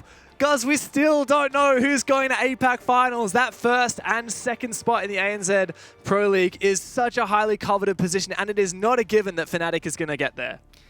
Fnatic definitely may not get there. Mindfreak, Oddity, and even Wildcard all vying for that position. Mindfreak a little bit of an outlier at the moment. As you can see, they've played 12 matches as opposed to all the other teams that have played 10. So that boosts their score up a little bit, inflates it quite a bit. Oddity and Wildcard will both be trying to jump above them. Yeah, and that's very much possible. Now, I haven't done all of the different possibilities, but I'm pretty sure that as long as Fnatic win one game tomorrow night, they are guaranteed to make it to the APAC finals. But if they lose both, then it's going to be up to Oddity and Wildcard to get those victories, to jump over Mindfreak and potentially even Fnatic as well. It's still on the cards. We could be seeing Fnatic and Mindfreak at the finals. We could be seeing Fnatic, Oddity. Like, there is so many different possibilities here. And I think Wildcard is a really strong story that we've been pushing recently with their new organization acquisition. It is totally possible that we will still see, despite them in fourth right now, Wildcard could go to APAC finals. Yeah, we could potentially see Fnatic, Wildcard, the two powerhouses, qualify for that APAC LAN. It's basically been open slather though. Teams like Oddity coming through, a bit of a dark horse this season. We know they did a lot of prep. They're in prime position, really, to qualify for an APAC final. And Raven and the boys, they'll be stoked with that. Yeah, absolutely. The matches are tomorrow night, and those will qualify our teams for the APAC finals in mid-October. You can see on your screen now. Go to that link, and you can get the tickets to the APAC finals October 19th and 20th here in Sydney at the ESL studio, right here, downstairs and a little bit that way. That's where it's all going down. It's not only the best in ANZ as well, it's going to be the best teams out of Japan, South Korea, and Southeast Asia as well. So it's going to be an absolute bloodbath. We're at a point in the APAC Pro League as a whole where we don't have a guaranteed favorites. It's not a guarantee that Noah Rengo and Fnatic are going to go through. Both of those teams have had roster changes. We have so many up-and-comers. We have Cloud9, we have Aerowolf, hell, even Wildcard. There's so many teams out there. CAG from Japan, so many teams that can actually make an impact. Yeah, this has been such an exciting season, not only in ANZ, but in all the other sub-regions as well. As you mentioned, so often it's been very predictable. The same teams right at the top, same teams at the bottom. But this time, anyone can really go there. Any one of these teams in contention could make Japan, and that is going to be massive. Yeah, there are rumblings down under, and we still don't know who's going to go to the Challenge League. We don't know who's going to APAC finals. Tomorrow night, we have Wildcard versus Cryptic, followed by Oddity versus Fury, and Fnatic versus Sinister. You want to make sure that you tune in to find out who goes down at the bottom and who soars above the rest. That's all happening tomorrow night, but that's it for our matches tonight. So make sure you tune in tomorrow, same time, same place, 7 p.m. Australian Eastern Standard Time here on the Rainbow Six channel. We'll catch you then. 10 seconds to go. Upon defenders recover the diffuser.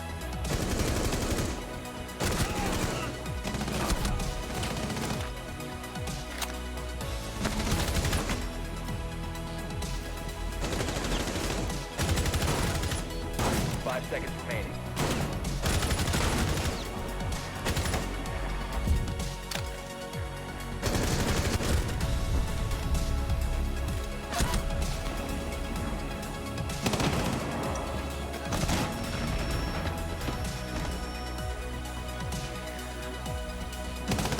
Seconds remaining.